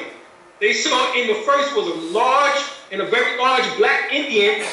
The aspect is very different from those who inhabit the interior of the country, right? So we know that in the South and along the eastern seaboard and across the Great Lake area in California, we was there. We was there heavy. This is who they talking about. We in the same places as we always been. Those that's in the heartland of what they call they call Kansas. And in those areas, you know, that's when the Mongoloids, who came from out of the Bering Strait, who came down from the ancestry of the Eskimos, came down into this area.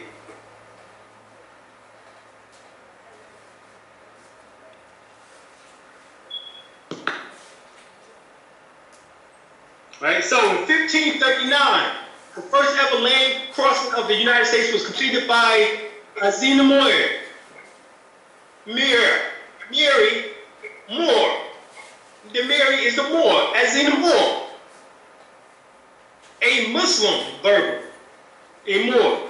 In 1654, English explorers reported a colony of bearded people in North Carolina who called themselves Moors and dropped to their knees to pray while working silver smelting operations.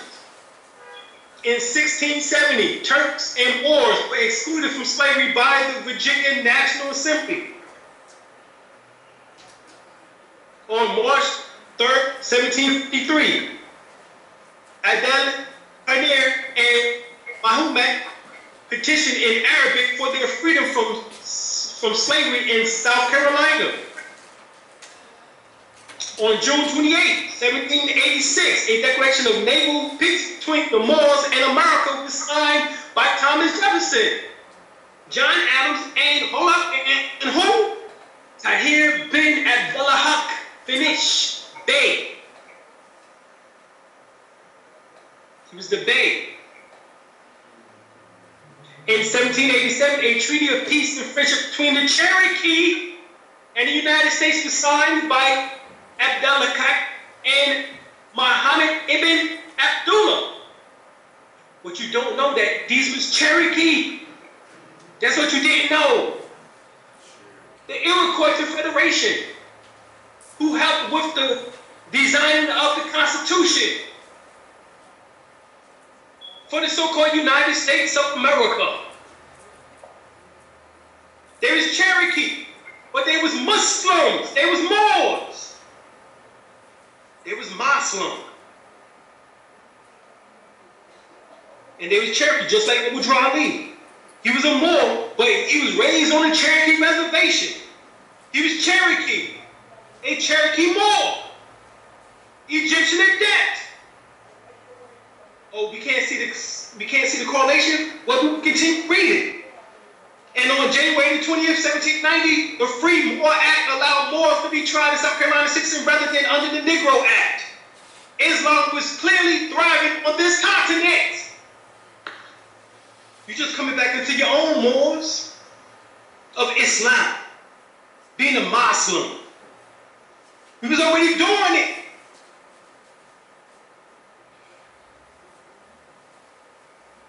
Virginia passed two acts in 1682 that combined the Native Americans and the Africans into one category, Negroes and other slaves.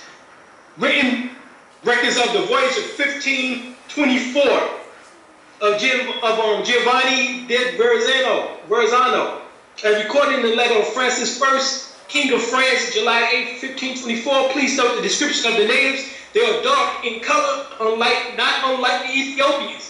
See the Ethiopians, the Cushite, the Nubian Cushite, or the Nubian Egyptians. They says like the Ethiopians. They refer to us as the Ethiopians or the Nubians, the Egyptians. Not only did we have their heritage, but we also looked just like them. They were dark in color, not unlike the Ethiopians, with thick, dark hair, black hair, not very long, tied to the behind their head like a little small tail. And the physique of these men, and they was well proportioned and medium height, and a little taller than we are. They have broad chest, small arms, and the legs and other parts of the body are very composed. Charlotte Reserve. That's right here in North Carolina, dated Sunday, August 15th, 1993, stated that the North Carolina in 1690 reported the presence of Moors and that they are the ancestors of a people erroneously called Melungeons. Virginia, North Carolina, to Florida, indigenous people. This is how the indigenous people look. These are these dark-skinned people that they keep referring to. These are the Moors. And you see the Liberty cap on their heads, the red Liberty cap. This is where you get the paper genocide of the Native Americans from the 1790s census to the present. That's Walter Pluckett. And he plucked your ass out of your damn indigenous heritage and told you that you just came from Africa 400 years ago. According to the United States Department of Interior agent Walter Plucker and government historian Jack Forbes, the Negro today are the descendants of these people called and referred to as Choctaw, Chickasaw, all right, Creek, which is Muskogee, Yamasee, Seminole, Washita, Blackfoot, Shoshone, and many other southern and eastern tribes. Right? The Chickasaw-Choctaw Treaty of 1866 stipulates that all Negroes who were living within the territory of the Chickasaw and Choctaw nations during 1866 were protected by the treaty under the United States, and their descendants are still protected under the same treaties today. When Negroes or the descendants of the Negroes are reclaiming back into the tribal communities, that people's identity and standing in law changes, and she or he gains certain immunities as an Indian or Indigenous, she or he can no longer be treated as property, a citizen, or slave under the state law. This person is now under common international law jurisdiction and has human rights. Of course, we know that that this is all talking about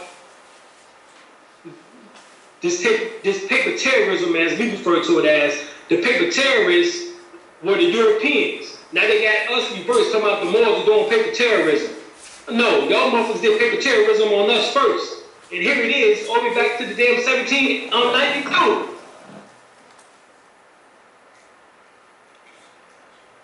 All right?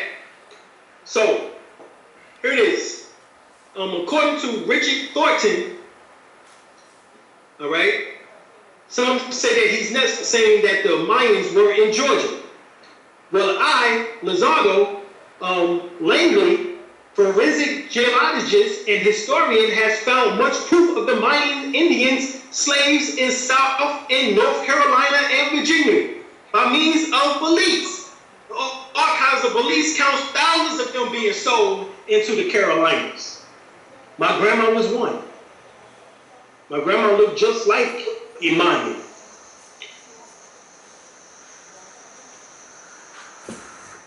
Right? In the area of this so-called police, the Mayans suffered and died under Spanish occupation. They was massacred and fled into the dense forests of central and western Belize for security. The British buccaneers and pirates also attacked the Mayan along the coast of Belize. They raided and destroyed many of the Mayan settlements along the coast. They also stole food, enslaved the Mayans, and kidnapped Mayan women and children. Some Mayans were even sold as slaves to British plantation owners and settlers in Jamaica. Some were also sold to slave masters in southern states of the United States, especially North Carolina, South Carolina, and Virginia. This is verification. So now when we get the commission of to the 5 civilized tribes, the Dawes Commission, the 5 civilized tribes are the Choctaw, the Cherokee, the Choctaw, which is the Washita, the Cherokee, the Chickasaw, the Creek, which is Muskogee, and the Seminoles, which is the Yamassees, the Yamasee, were so-called the United States government because they were more advanced literate than many others and had adopted systems of government patterns after the United States. No, the United States government adopted the government pattern after the Cherokee, who are the Chickasaw, which is the Iroquois Confederation. This is their trick that they've been doing to us. Here it is, look at Moor. Definition, Webster Third National International Dictionary. And it says, Moor, one of the groups of people of mixed Indian, white, and Negro ancestry in central Delaware. Compare, Nanacoats. Who are the Nanacoats? The Lenape. But it says Indian. So Moors and Indians became synonymous because of this scenario. You get the book Nanacoats and the Moor Folk Medicines. Look at that, Nanacoat and Moor Folk Medicine. Get the book. The Delaware, Shawnee, Seneca, Mohican, and Eastern Indians claim that their forefathers originally received their knowledge from the Matapa Sincan from a tribe called the Nanacoat. All right? And so right here in the essay, Nanacoat Moor Folk Medicines by C.A. Westlander, he speaks about the Aboriginals who call themselves Moors and Nanacoats. The Nanacoat means fathers. All right? The fathers, the mystic fathers. That's what Nanacoat means. The mystic fathers. All right? So I'm going to end my discussion, my presentation right there. Hopefully y'all got something from this. Islam, thank you. Islam. Sure did. All right, perfect.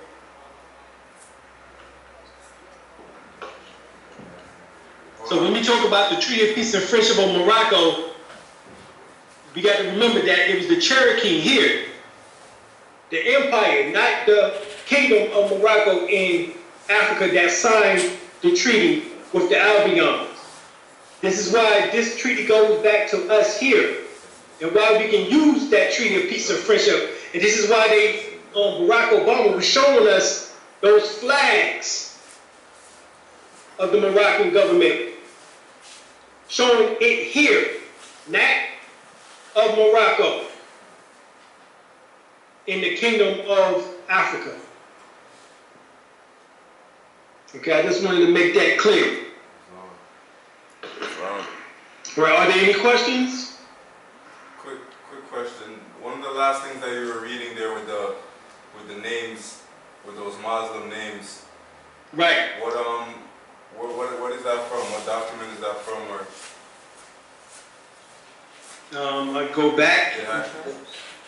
No, not the tribes. It was right before that where you mentioned there was a Ibn.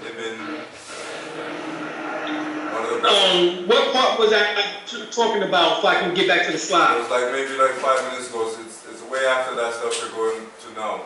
One of the Moors' name was Ibn. Oh, okay, got it.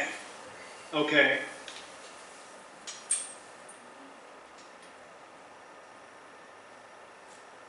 John Adams, Thomas Jefferson, 1780 Maple. Yeah, you were giving a few dates too. As you were going along, Right. you gave a couple different dates. Right, I got you. Let me find it.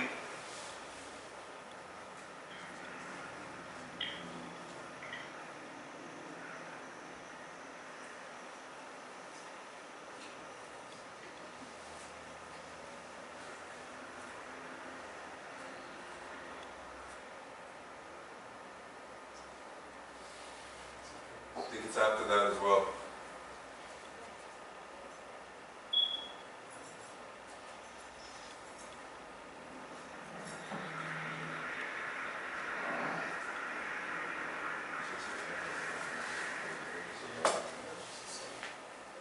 I think it's this right here. This one. You just passed it. Okay, Yeah, that one. there we go. Yeah, Turks and Moorish. What document is that from, if you could be able to tell, please? Or book. Oh, this is from 103.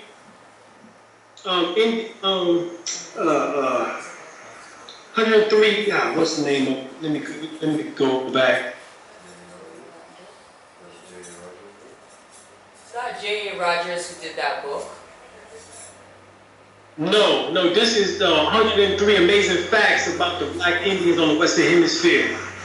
But J. Rogers, he did do Sex and Race Volume 1, where he speaks about a lot of this information in that book. Who did that book though? The 103 amazing facts. Let me get his name.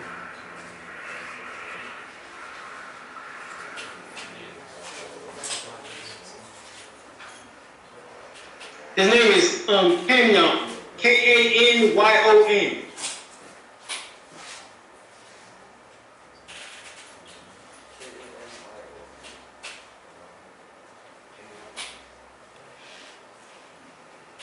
Thank you. You're welcome. Very informal. But as you see, this connects a lot of the dots of when Moors be talking about the Treaty of Peace and Friendship and how it relates to Tim. And this destroys the theory that it was talking about Africa, the kingdom of Morocco. It was talking about Al-Marak, as Taj and myself and others have been telling people for the last 20 years and more. So right here, this breaks down that in 1786, that this declaration of peace between Moors and America. No, it was the Moors of America and the United States. All right, the United States of America. America is not of the United States. Moors and America are synonymous. They're one and the same. In fact, the word term Moor is the same as the root of as America. Mir and Moor has the same root. So when people talk about American, the word Moor. So whether we say we're Moorish Americans or Moor Americans or just simply American, they're all the same. And that was signed by Thomas Jefferson, John Adams, and who is that? Behr bin Abdelhak Finesh, who was the Bey at that time. And this during the time of what was known as, during this time period, that you had the Marrakesh, right? The Marrakesh treaties. Right? And then in 1787, a Treaty of Peace and Friendship. The Treaty of Peace and Friendship, that is the one that America still holds up in high esteem to this day. But this was between the Cherokee, who is the Chickasaw, who's also known as the Iroquois Confederation, whom the United States reveals to us that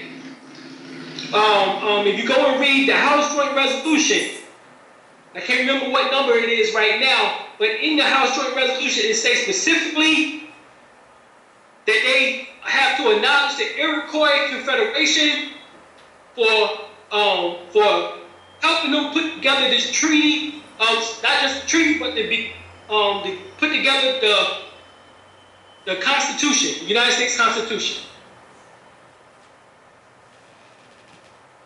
All right, so right here it said this Treaty of Peace and Friendship was between the Cherokee and the United States government.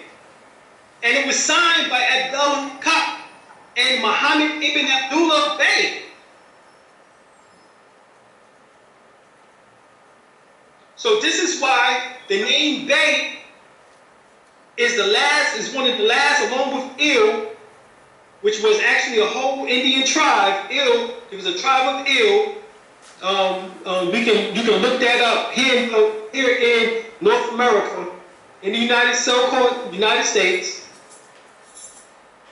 And so all of this connects back to Cherokee. Hence, reason why it is a clue given to us that Prophet Noah was raised on a Cherokee reservation. These are clues left by this great Masonic man. I know some people don't like masonry, but we got to follow the breadcrumbs so that we can gain back our knowledge of who the hell we are here in the Western Hemisphere. And this is just some of the breadcrumbs that we've been able to discover over the last 30 years. All right? So we continue on with these breadcrumbs, and you look up these names. You look up Tahir bin Abdullah Haq, finish. You look up Abdullah Kak and Muhammad ibn Abdullah Bey. You look these names up, you'll find that they was connected to not just Muslims or Muslim heritage, but they was Cherokee.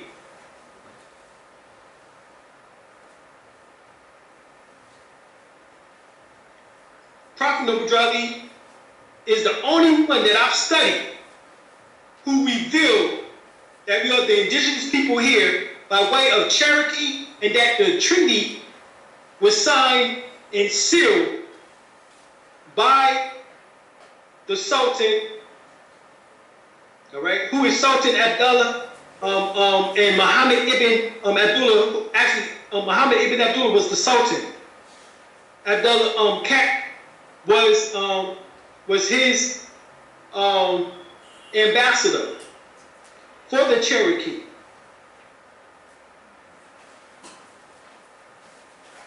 Which is Moors, America. So this is American and the United States government treaty, which they call Morak. This is the trick. The Treaty of Peace and Friendship of America and the United States. Not Morocco, in Africa. Yeah, Brother Alim, quick question. Yes. Well, with regard to the tribes, Cherokee and Iroquois, whatever, is that, being that Drew Ali was Cherokee, right, and said that he's Moor, he didn't say that he's Cherokee. Is it colorable? Well, he left it that he was raised on the Cherokee reservation, right? Right. So is it colorable for people to claim the tribe but denounce that they're Moors? No, because El Bey, Day, Al Ali, those are tribal names. Oh, when I say the tribe, I mean like Cherokee, Chippewa, Lenape. Well, I mean that's for ethnicity reasons, but nationality we're Moors. So as far as nationality, we deal with that. You know, ethnicity, of course, you can say Washita, Choctaw, Cherokee. You know, to keep, it's still your heritage. But us focusing on being Moors is more important right now, so that we come back into knowledge of self concerning this type of information here. Right. Islam.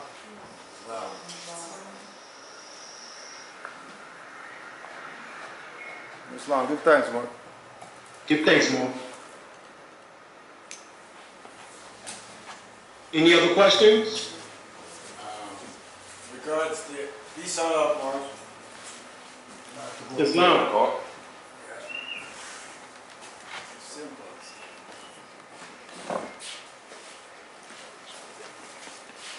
Peace and love, bro.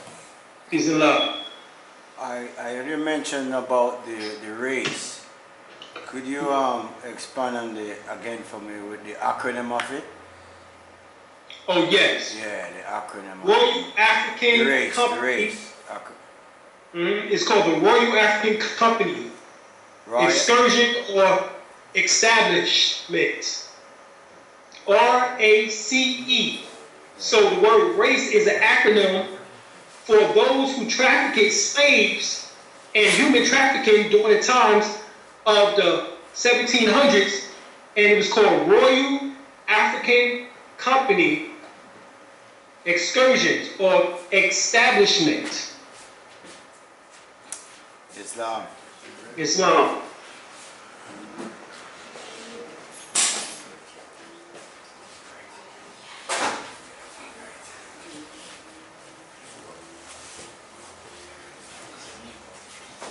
Peace, more. Peace, more. Yeah. What can you tell us about the French Indian War, or they call it 7 Years' War? Right. The French How that Colonial War relates to, actually was the war between the indigenous people, who was known as the Yamasee or Yamasee, and the French general at the time says this is not a war with so-called Indians. In other words, the Mongolians. This is a war with so-called Negroes. In other words, the Yamasee, who is known to have been a so-called Negro or Moors. They was known as Moors. You know. So they know that that French war was really a war. Matter of fact, it was revealed here within the States on PBS, the Public Broadcasting System channel, some years ago, probably about maybe, it's more than 15 years ago now, almost 20 years ago. But they spoke about the general at that time, which I can't remember his name right now, but he was commander of the French war. He was reporting back to the president at the time, and he revealed that this is not a so-called Indian war, talking about with, the Mongolians or Mongoloids, but this was a war with the so-called Negro, as he referred, the indigenous Aboriginal people. Oh, okay. Said blacks. Yeah. Was he British or French? The French. The French. Right. The French general, I can't remember his name right now. But he's the one in which that reported back to his, I guess, I wouldn't say, I don't know, I wouldn't say president, but back to his commander, stated that this is a war between the French and the Negroes. Because it was for the land of what we call the Louisiana Purchase. So-called Louisiana Purchase. Right. So, I'm thinking that it had to be one of the kings, King Louis, I can't remember his name right now, but that's what that was about, for getting Louisiana. But we know that the French never won that war, and so it was never bankrolled from the French to the United States to become what is known as the United States. It always been, as the Empress stated, always been Washington land, always been the Moors land. It never was, and actually that land reaches all the way from Louisiana, New Orleans, Louisiana, all the way across Alabama and Florida, all the way up into almost the whole of Canada. So Canada is actually part of Louisiana so-called purchase, which actually could be what's called Washington proper. So the French and the U.S. government, they betrayed the trust. Right, exactly. So would it be fair to say that because there was Moors on both sides of that conflict, it was like a Moorish civil war? Basically, yes.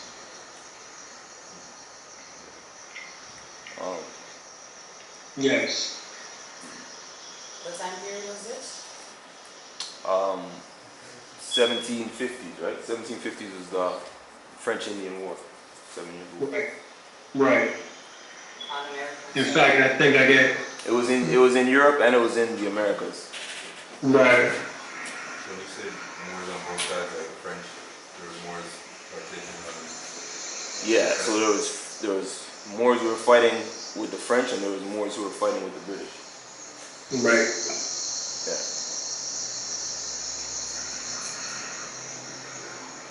Were there any Moors on the British or French side? Like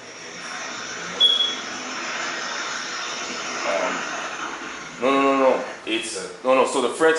So this war, this 7 years war, was a war in Europe. It was the French fighting against the British. Yeah, they're fighting against each other. So in the Americas, it was some Moors who felt more comfortable with the British, and some Moors who felt more comfortable with the French. And so they fought each other. Right. So then 20 years later, the United States of America, the Europeans have that space, that void to create the United States of America, because we finally ended up fighting against each other in a hot war, right, in the Americas. Right. And that was about specifically the French War with the Yamassees that happened here in the Americas. Right. Mm-hmm.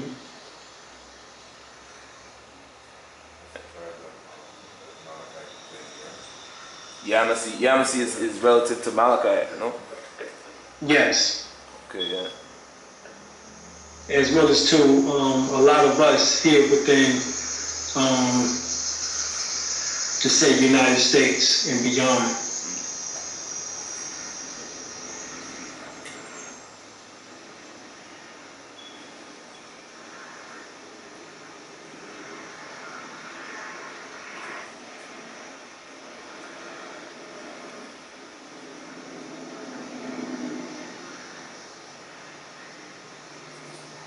So is it safe to say that when you look at the culture of the brothers and sisters in the South,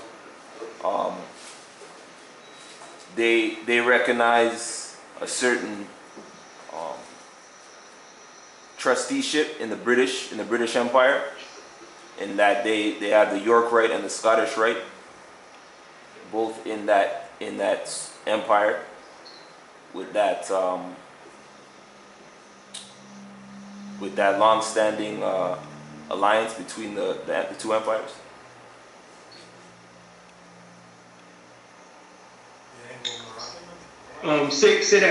Say that one more time, Mark. Yeah, more just in terms of the Anglo-Moroccan alliance, Mm-hmm. right? Is that something that's seen a certain way to the brothers and sisters in the South? In the South? Yeah. Like in those same territories, in the same Louisiana. Well, I mean, majority of people don't know this information that I've been going over tonight.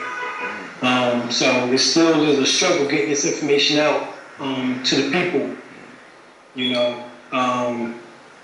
We have probably, a few thousands, to maybe. I know according to Wikipedia, they said there's about 1 million Moors, in the said United States. So we still not, relevant enough in order to, have any opinion whatsoever as far as that concerned, as far as they're concerned.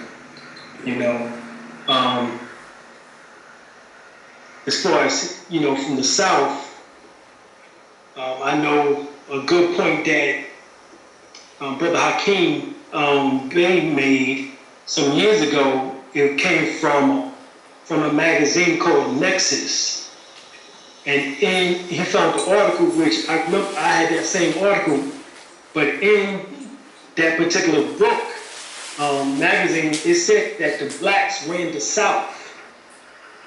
So the blacks in Louisiana at one time ran the South. I think we can say that Louisiana at one time was like the capital for the South, you know, in a sense. Just like in the North, we found that New York was the first capital, and then the second capital was Philadelphia, and then eventually they moved to an area that was between the North and South, in which that, you know, which, as they call it, the Mason-Dixon line. Right. You know, and where they put DC at. So that was to combine the North and the South. But the South at one time was, the capital was Louisiana. New Orleans was the capital of the South at one time. You know, just like I said, New York was. So the Southern people believe more in the fact that of the Biloxi Moors, the Washita Moors, the Choctaw Moors, that of their heritage in that sense, that they were native, indigenous, aboriginal people in the South, you know, more so than anything else.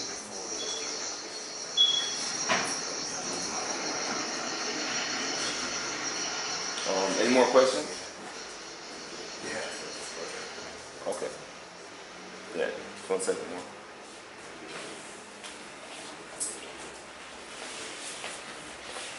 I want to show it too.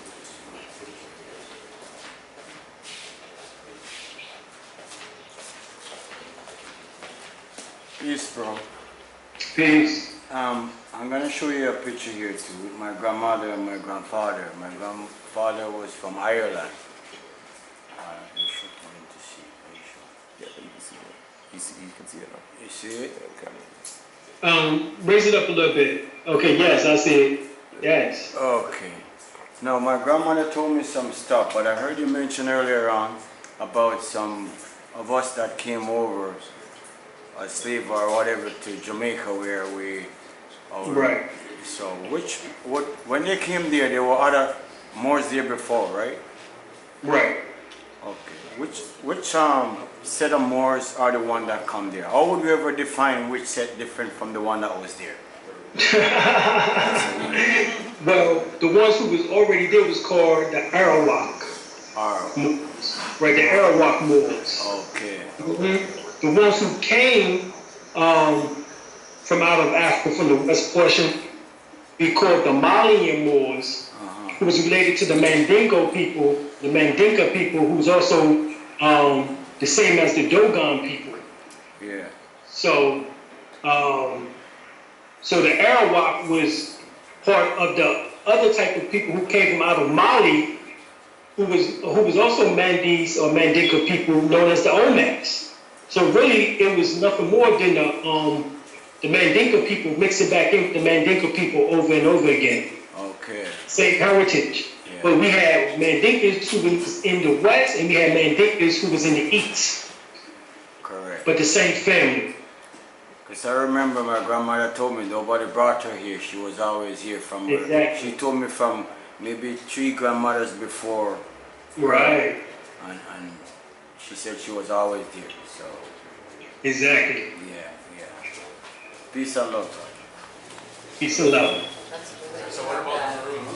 It's good that you have that. Maybe we're the ones there too. Yeah. Said, what about what? The maroons that were in Jamaica or ex-Jamaica or whatever. Oh, the Maroons, yes, the Maroons, known as the Runaways. There was Maroons in Florida, who was known as the Seminoles. The word Seminoles also means runaway, and the Seminoles was known as the Maroons. And so when they oftentimes talking about the Maroons, they talking about the Seminoles, who was also called the Yamasee people, who went into Jamaica, who went up into the hills of Jamaica, became known as the Maroons. All of those are one and the same people. Same family lineage. And the Yamasee were the priests, the high priesthood of the Messiahs. They was the seers of the Cherokee.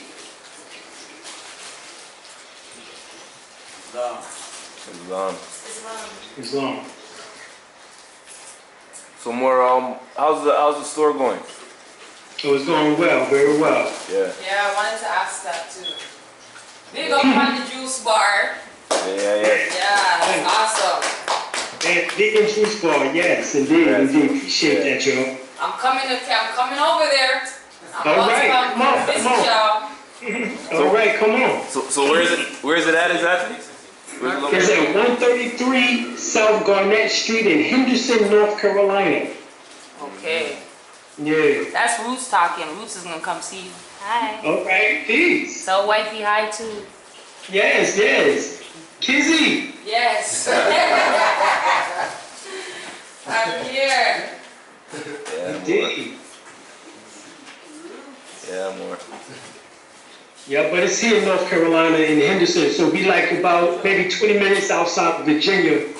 We right here in North Carolina and got a nice little spot. About it's 5,000 square feet, so we have a basement, upstairs, along with where we have to food at. So we still working on everything, getting everything together. Okay. Yeah, but we've been doing the first floor, so we've been doing that ever since February 27th, selling the smoothies, the juices, herbal tonics, different other herbal blends, as well as also vitamins, minerals, a natural health market, where we have fruit and vegetables that is bought from the organic farmers in the community, as well as what we use at the store, at the restaurant, for the vegan foods. We have a lot of foods on the menu. We have our moor lentil steak burger, which is real good, that everybody loves. Mock tuna wrap, which that everybody loves. Also, we have nachos and more, M-O-O-R. We have, we got a more thing up on almost on several of the items. So, we got to get it in that way too, so people can wake up to, to the heritage in that way. Islam. Yeah, more. We're wishing you all the best with that. Oh yeah, definitely appreciate that. Yeah. See the updates on YouTube and Insta. Yes. Yeah.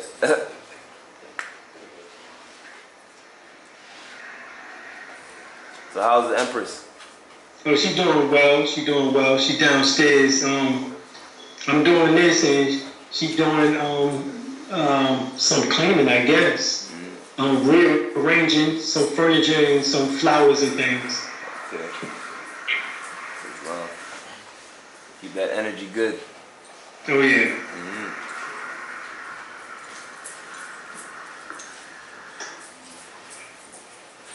So any other questions? Comments? Hail ups?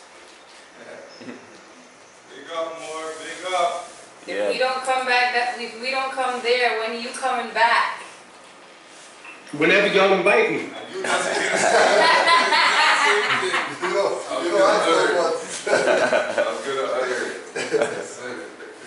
All right. Ain't nothing wrong with that. Oh yeah, I always love visiting Canaanland, no doubt about that. Y'all some of my favorite people on the planet. Thank you. We love you. You're one of ours, man. I appreciate that. Thank you. Or should I say you're one of us? Indeed. Well, I got Jamaican roots. Yeah.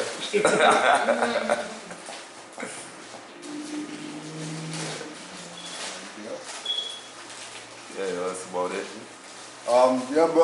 As usual, Brother Alim, some closing words for the Moors. Moving forward. Some words of inspiration. Well, I do like I always do in my videos, continuing now for days, weeks, months, and years to come. We're moving towards our most cherished goals: health, wealth, knowledge of ourselves, better economic conditions, and full contentment. Every action, enterprise, and endeavor in which that we wish to be involved is bringing increasing rewards. We have so much success, abundance, joy, and happiness in our life that we're able to help and share with those who are sincere along the way. We're moving closer towards the wonders of God and Goddess and the full release of our inner higher selves. Ashe. Ashe.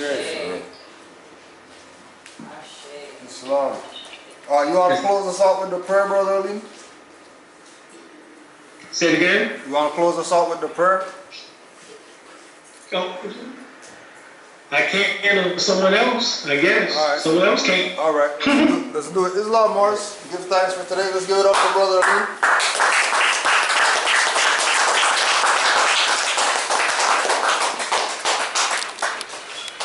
And we'll be back again next week, 1 o'clock. Let's close up. 5 on the left, 2 on the right. Allah, the Father of the universe. Allah, the Father of the universe. Father of love. Father of love. Truth. Truth. Peace. Freedom. Freedom. And justice. And justice. Allah is my protector. Allah is my protector. My guide. My And guide. my salvation. My salvation. By night and by day. Through his holy prophet. Noble Drew Ali. Ashe. Islam. Islam. Thank you, Brother Ali. We appreciate Thanks, you. more. Thanks. Peace, Morris. Peace. Take care. Peace. Give thanks. Peace.